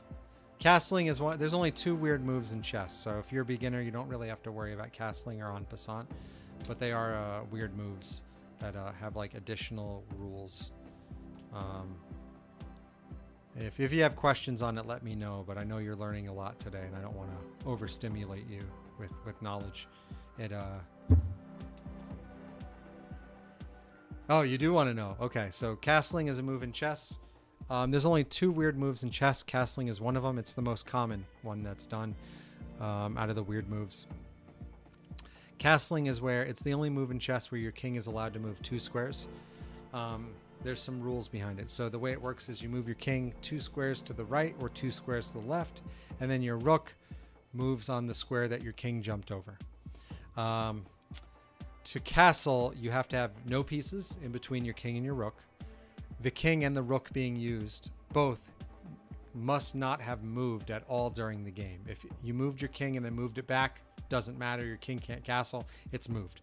The rook is moved back. Doesn't matter. It can't castle. It's moved. You can't castle if you're moving your king into check. You can't castle if you're jumping over the square where your king would be in check. And you can't castle while you are in check. But it's a way to get your rook out. So it's a good move, you know. I'm going to protect that pawn a little bit more. I think they're going to push e5 with their pawn. But the reason I castled is because now I have e1 with my rook. And that means that pawn is pinned and it won't be able to take.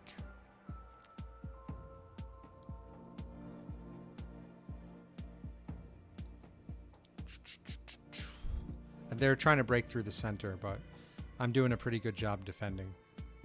Like the knight was targeting the pawn on d4, and their bishop on g7 is targeting the pawn on d4. But I have my knight on f3, my bishop on b2, my queen on d1, all protecting it. So nothing to stop me there. The king goes 2. The rook goes in the square that the king jumped over. Yeah. When you castle, if you do it online or if you do it in person, you always move the king first, because moving the rook first is a valid move in chess. Like the rook can normally move like that. If you move the king too, the rook will automatically move when you're doing it like online in a digital version of chess, because if you move the king too, you automatically know you're castling because it's the only time the king can move too. Let's do that. So yeah, my opponent can castle too. Maybe they'll castle queen side. It's the same thing. King goes 2, rook goes on the other side. Yeah, so all you do to castle is you click the king, or you tap the king, and you tap 2 squares away from the king to the right or the left. Yep, see? So they just castled, you see? There's also notation for castling. If you castle king side, the notation is 0-0. You can see it on line 12. If you castle queen side, it's 0-0-0 or O-O-O. Oh, I was getting dehydrated. Talking a lot does that.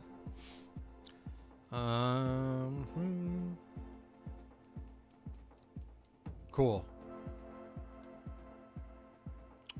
All right. I'm going to push.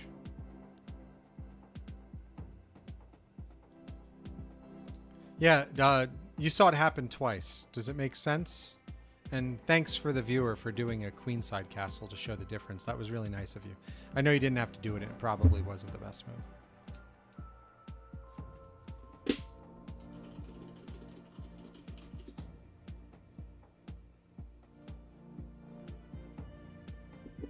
All right, let's see.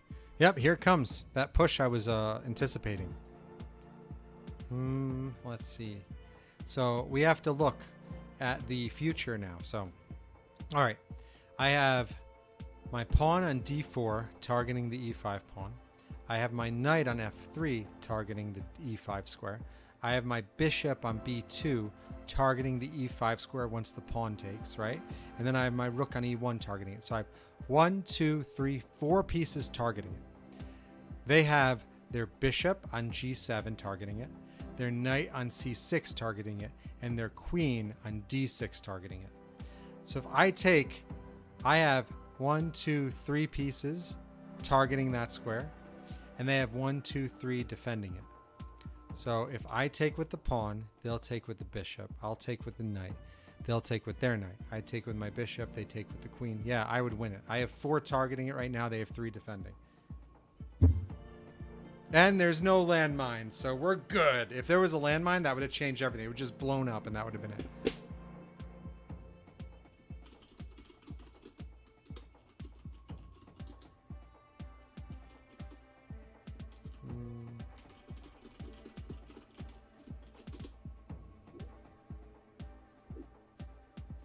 Cool. So now pawns attack 1 square diagonal, which means my pawn is targeting their queen. It's an immediate threat they have to deal with, because the queen is worth 9 points and the pawn is only worth 1. So it's a big deal.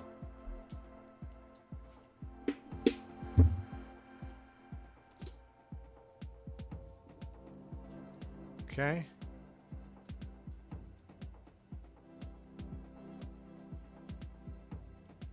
Oh, okay. So no matter which one I take with, right? They have to do something about it. Take a look at this position. If my bishop takes from b2 to e5, I want to use the less valuable piece first because I don't want to give up points. But b2 to e5, I'm forking their queen with my bishop on d6 and the rook on h8.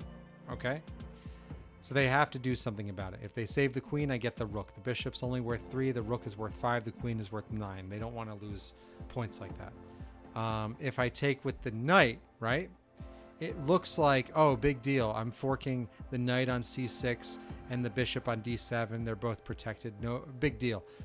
But if the knight then goes to f7, it's forking the rook on d8, the rook on h8, and the queen on d6. It's a triple fork. And the knight is worth 3, and those are all worth more than the knight. So no matter what I take with, it has to be addressed by them. We're going to do bishop, though. I like leaving the knight open. I like my knights.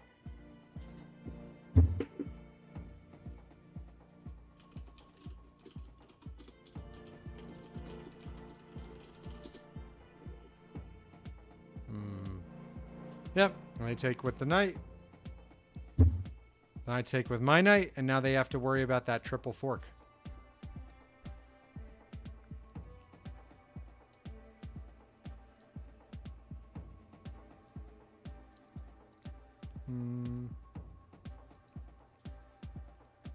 That's why I wasn't too concerned about them pushing that pawn. I had so many pieces targeting that square that I was like, we're going to open up the center. I'm taking the center. The center is mine, you know? So, all right. So their response was to protect against the fork. If I go to f7, they take it with the bishop now. So let's see what I can do to respond.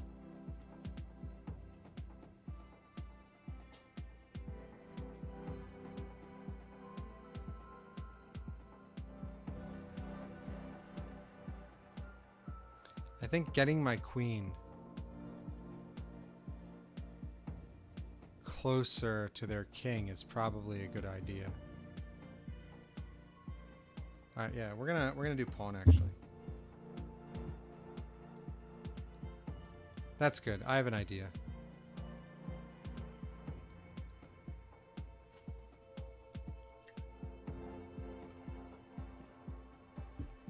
I can't believe I've been streaming for 2 hours. It feels like 5 minutes.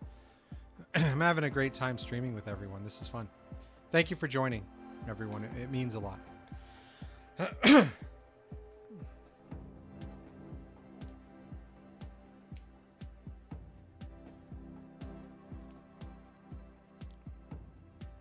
My opponent is looking at that pawn move. They're like, why did he do that? There must be something tricky about it. And there is. There's something tricky. Hey, no problem. I love teaching.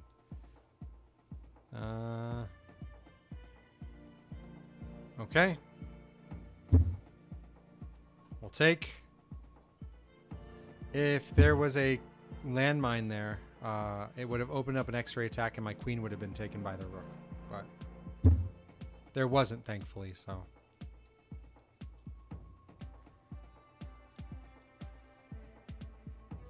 Yeah, there's no forks anymore because all the pieces are gone. That's one way to stop your opponent from forking you. Just trade all the pieces that would have been forked anyway. But I like that I've opened up the C file for their king. That's where their king is, and oh no, that's a blunder. The queen is pinned. Queen can't move because the king would be taken. It's against the rules of chess to put your king in danger.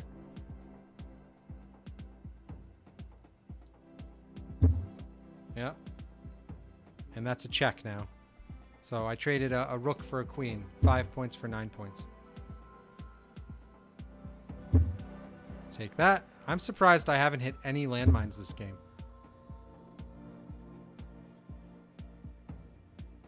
All right. Do a fork, and then that opens up the X-ray from my E1 rook to protect the E6 bishop.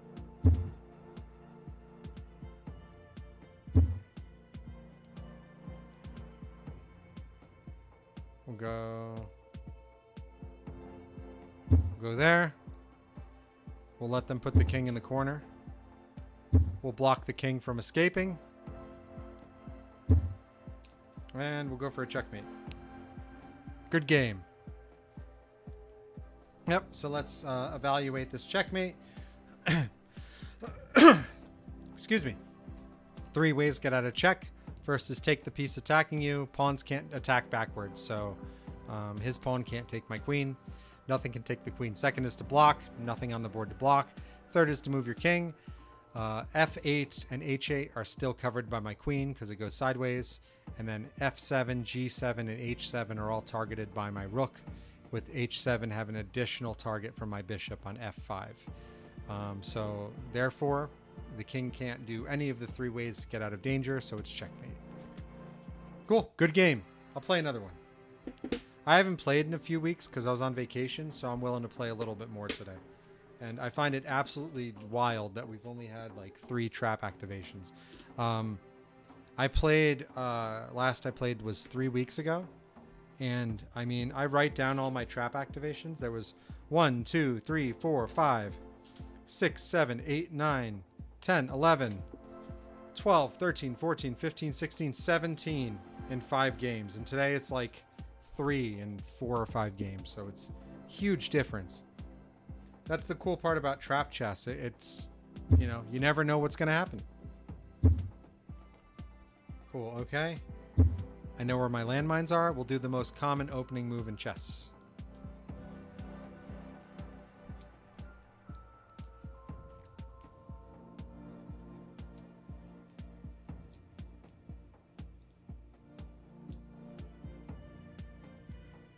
Okay. My opponent has 16, so I'm going to push the pawn and attack the knight. And there wasn't a landmine. I lucked out. So the knight is under attack, so generally they'll make a move to save the knight. Then I can use my next move to attack the knight again. So as you see, they're being forced to save their knight while I develop my pieces. It's a really great strategy to get an edge very early on your opponent.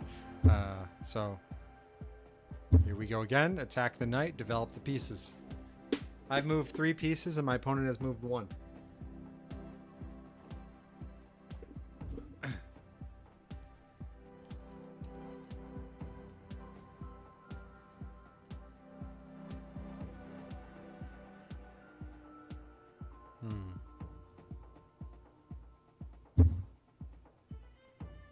Cool. And now they're attacking that pawn. So we'll finish up with protecting it. And my pawn is protected by my queen on D1, my D4 pawn. So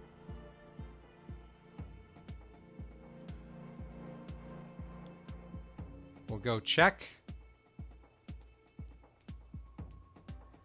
So Joey, are you still there?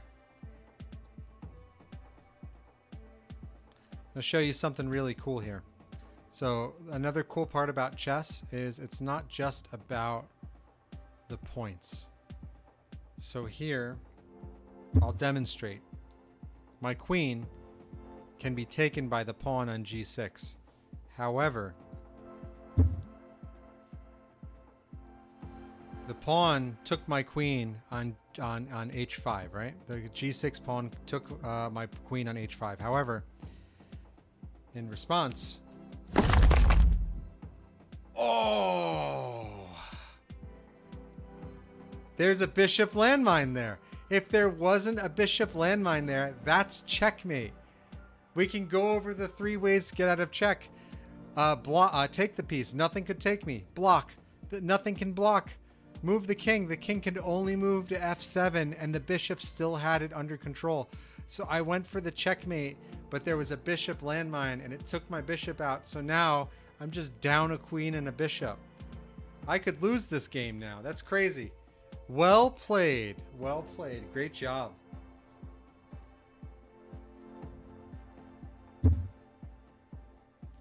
That right there is a trap of the week if I'm able to make it one. Yeah. You saw that? Really cool, right? Okay. So now I got to figure out what to do. I'm way down. Yeah. The landmine blocked checkmate, so really great play by my opponent. They must have known. They must have known. They were like, queen, you can't do anything. All right. Let's start bringing some pieces out. We'll protect my pawns in the center with my knight.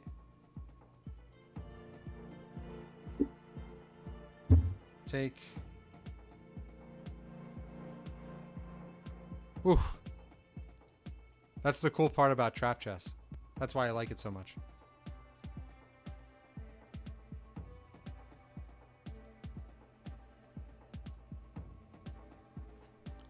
Oof. It's probably my last game. I have dinner on its way, so...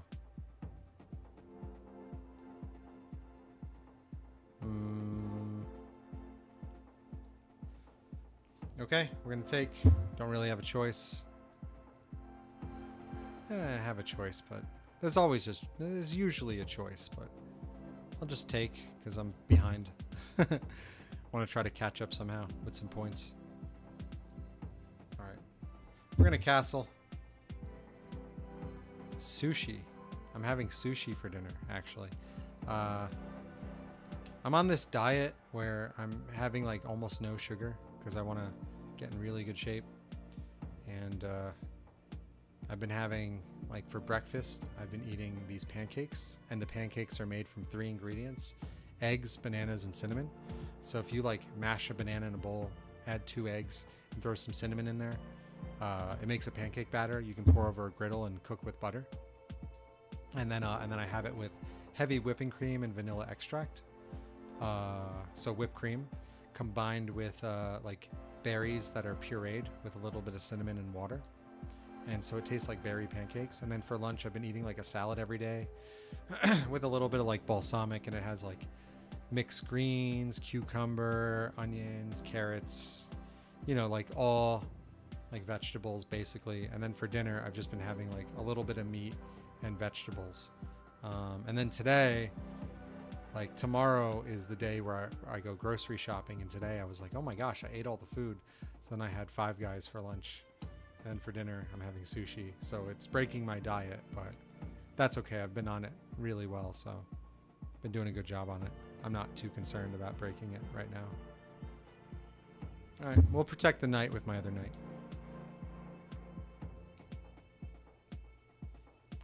Yeah, I try to eat pretty clean.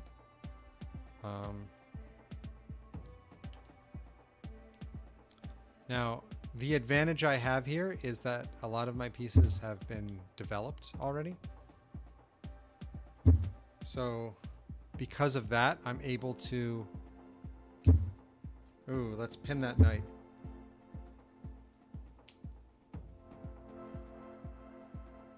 We'll pin it. I mean, if the knight takes, though, I'm in check, so I got to deal with the check. And I can't immediately take the rook, but... Yeah, but they saw that it was a problem for them, so they moved the rook. All right.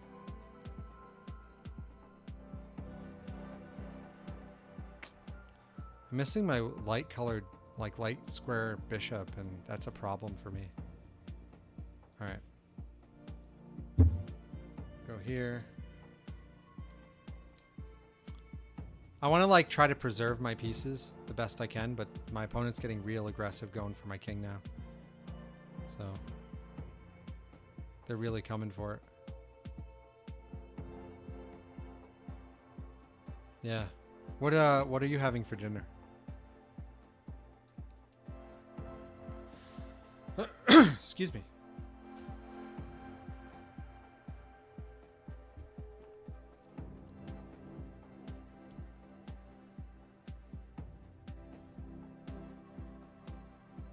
Yeah, what's for dinner? Oh man.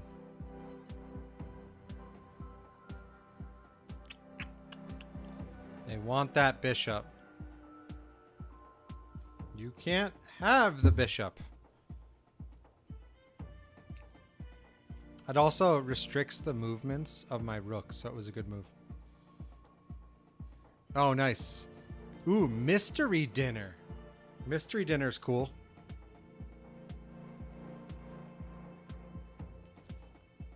My wife wouldn't let me do that. She'd be like, a mystery dinner, tell me. And I'd be like, no, I'm not telling you. And she's like, I swear, if you come back with like 2 boxes of Gushers or fruit by the foot.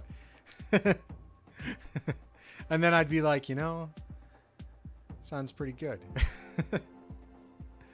No, but it goes against my diet. I'm trying to be good. All right. Let's try to push that bishop out of there. That bishop was also restricting my rook from moving to the d1 square. And then the knight is blocking the c1 and e1 squares. And knights aren't worth as much. Oh, interesting. They literally just said, I don't care if you take the bishop. So let's just take it and see what happens. They're trying to push around my king. I totally get it. I'm in a terrible spot. Yeah, I do too. I do too. But it's gotten a lot better the more I don't have sugar. If I stay away from sugar, my sweet tooth like gets a lot better. By that I mean it decreases, you know. So.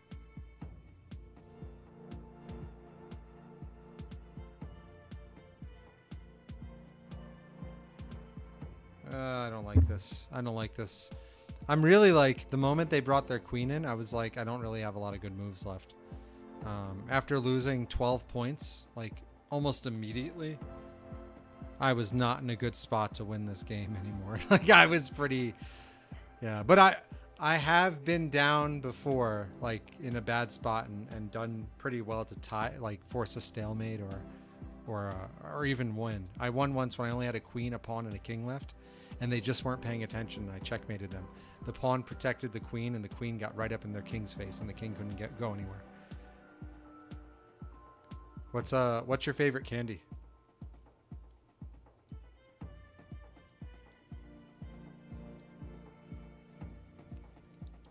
This is how I'll beat my opponent. I'll distract them with the fidget pen.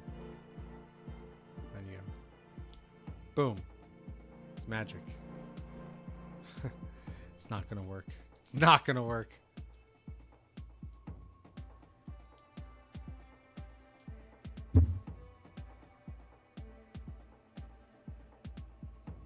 All right. My goal is to just be really good at protecting.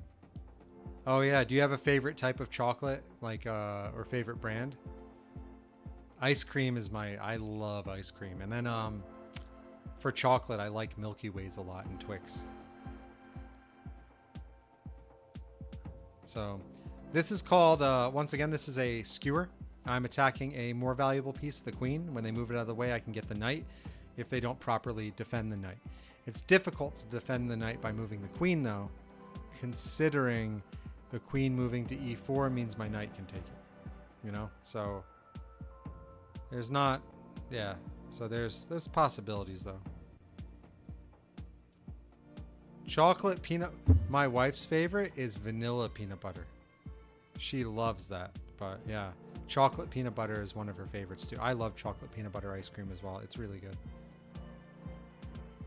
Oh man, I'm not in a good spot here. The walls are closing in.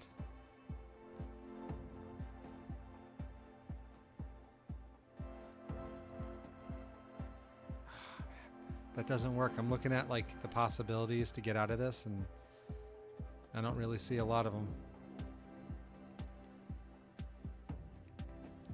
I can't use my king as a weapon of choice either. The queen is too close. I could really use one of those 3 landmines now. That would be really helpful.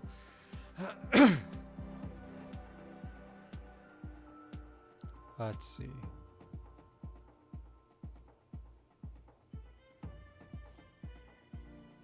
Why not? Ah! Pawn landmine, of course. This is trap chess. When it rains, it pours sometimes, you know?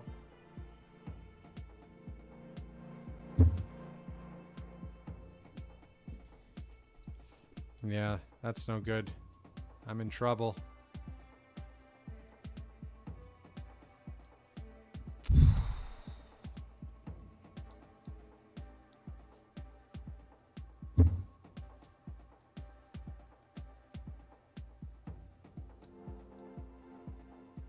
Reese's is my wife's favorite too.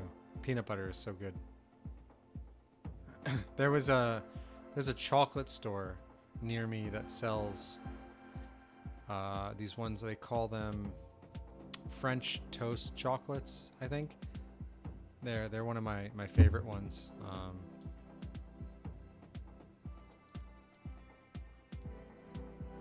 They're basically like a marshmallow covered in syrup, like maple syrup, covered in chocolate with cinnamon in it, and I love those. Those are so good. The walls are closing in on me here. Things aren't looking good.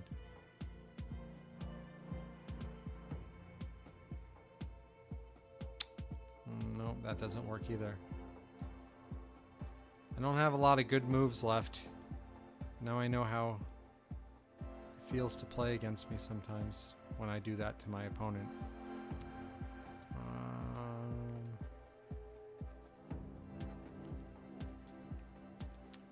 Yeah, those are delicious. I mean, oh, I didn't mean to do that. I was trying to re-tap the rook to unselect it, but it's not so bad. The moment my rook comes off the 1 rank, I lose. So, yeah, that's what I figured would happen. The rook is coming into play.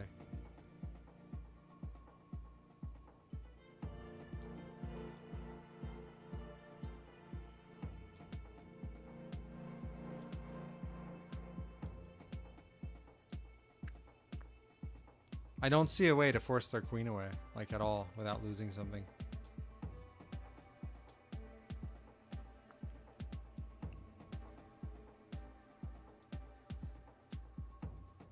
All right. We'll target their rook.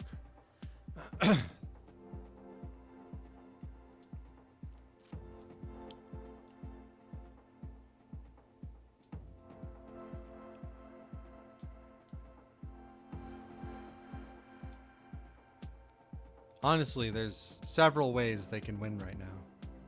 I don't know if they see them. But there's so in chess, sometimes there's something called a mate in X. That means if you do the correct moves, your opponent can't block the checkmate, and I see it, but I don't know if they see it.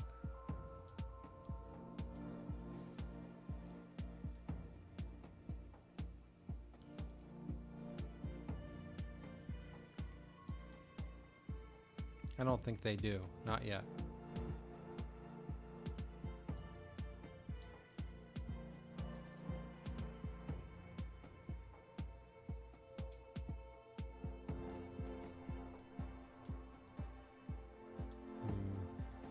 Yeah, it's not looking good. It looks like I'll have to end the night on a loss if they're able to pull this through.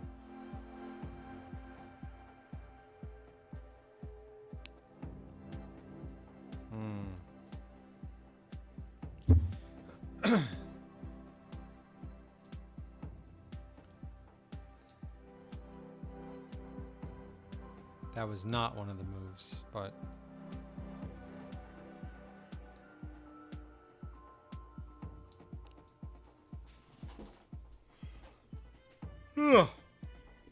excuse me. Been a long day.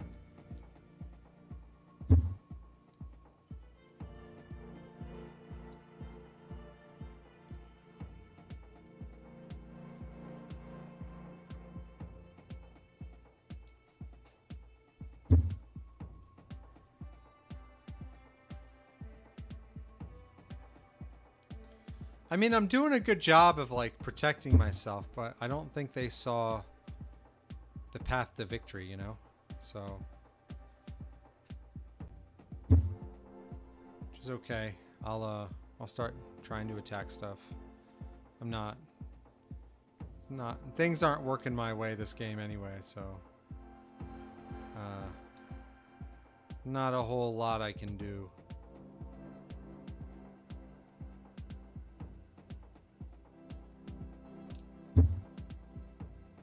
Ooh.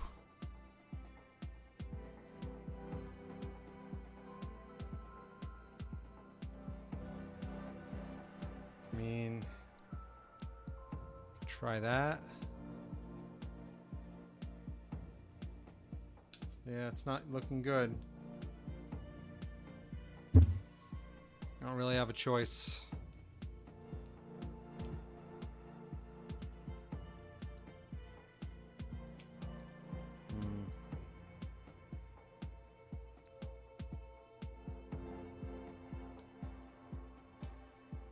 If I won, it would be like the greatest comeback, but I do not have high hopes for winning. Not at all. But that's okay. That means next week I'll be starting at 4 landmines.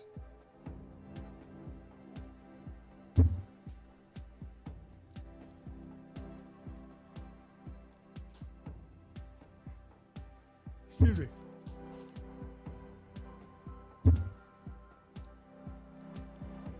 Come on, just give me your queen. They'll make it better. No, they're not going to give me their queen. You can smell it. You can smell like they're like there's. I got this. They smell victory. They taste it.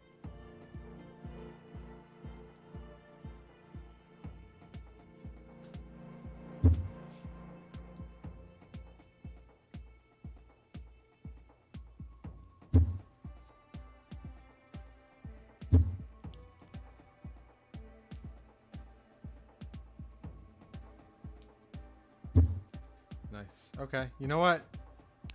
At least I can say I got their queen. Feel good about that. At least I can say I got their queen out of the way. And all it cost me was a rook.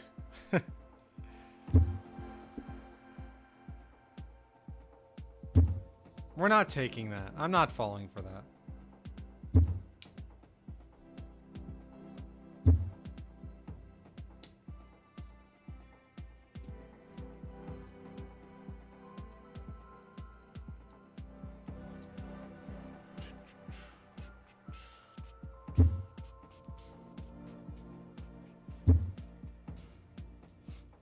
All right, we're almost done here. Almost done. That's a check. I gotta move.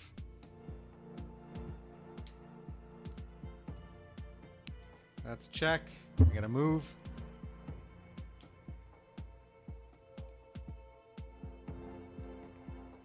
Let me get a pawn across the board. That would be nice. I gotta move. But I'm moving the king to the side to protect the bishop. Why not? We'll get their bishop out of the, or their pawn out of the way. Not a lot of whole good moves here. I don't think there's any. So, we'll move forward. Onward. King is my weapon of choice. Isn't that the best? Right, Joey? Like, use the king.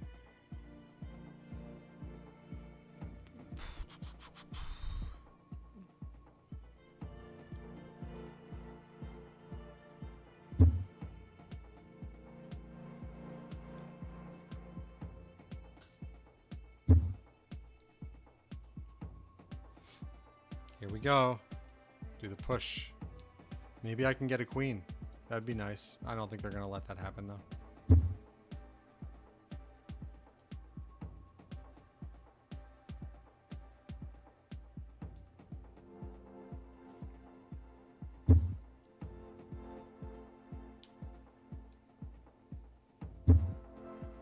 Oh, boo.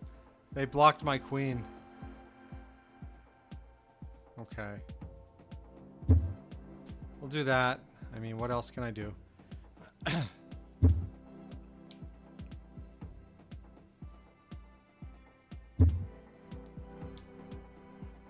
Yeah, the king. That's the only one. I'm almost out of pieces. We'll just keep staying on the light colored square so the bishop can't do anything.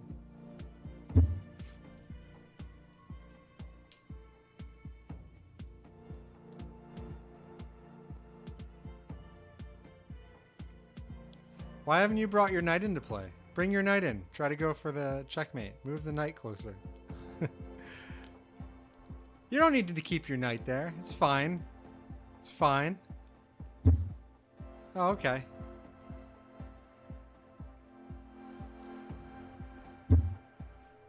Let's do that. Go for the rook. Oh no, you can pin me now. Yeah. Yes. Rook landmine. Exactly what I was hoping for. I knew it was there.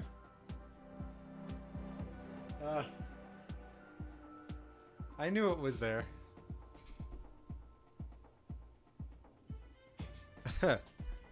Nice.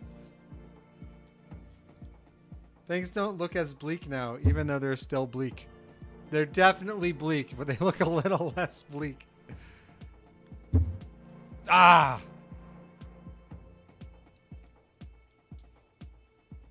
All right, I'm going for a tie then, if you're not going to let me have my queen. All right.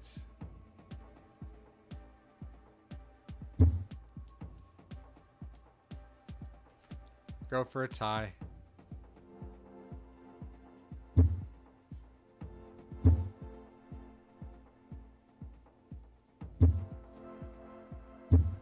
We're just going to be moving real quick now, I think. It's the end game. Let's go fast. I'm hungry. Ah. Rude. Don't protect it. You don't have to protect your pieces. Don't protect them. Come on. Who protects pieces?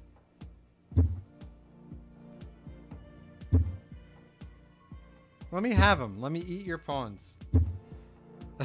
I want to eat it. Don't let me eat it, please.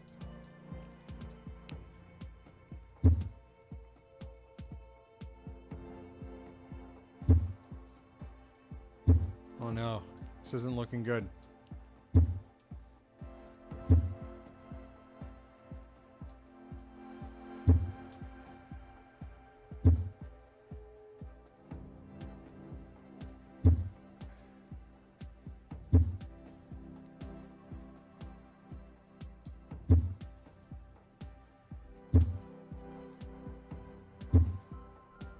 Cut that out. Don't do that. Don't move that pawn. You don't need to move that pawn.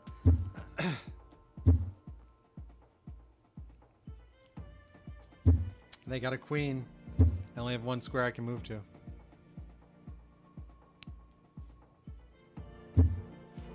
Alright, maybe I can eat their knight.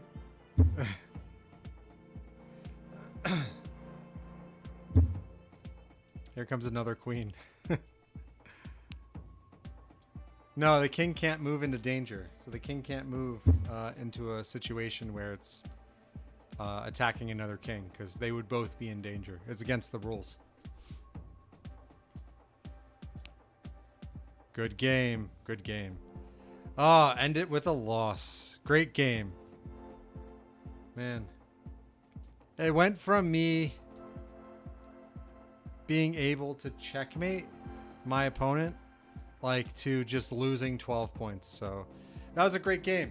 Thanks for playing and joining the stream. I had a lot of fun. And I hope you learned something, everyone that watched. So thanks again. I'm going to end it, but I'm going to go have some dinner and probably cry a little bit. So no, kidding. All right, have a great night. Thanks again.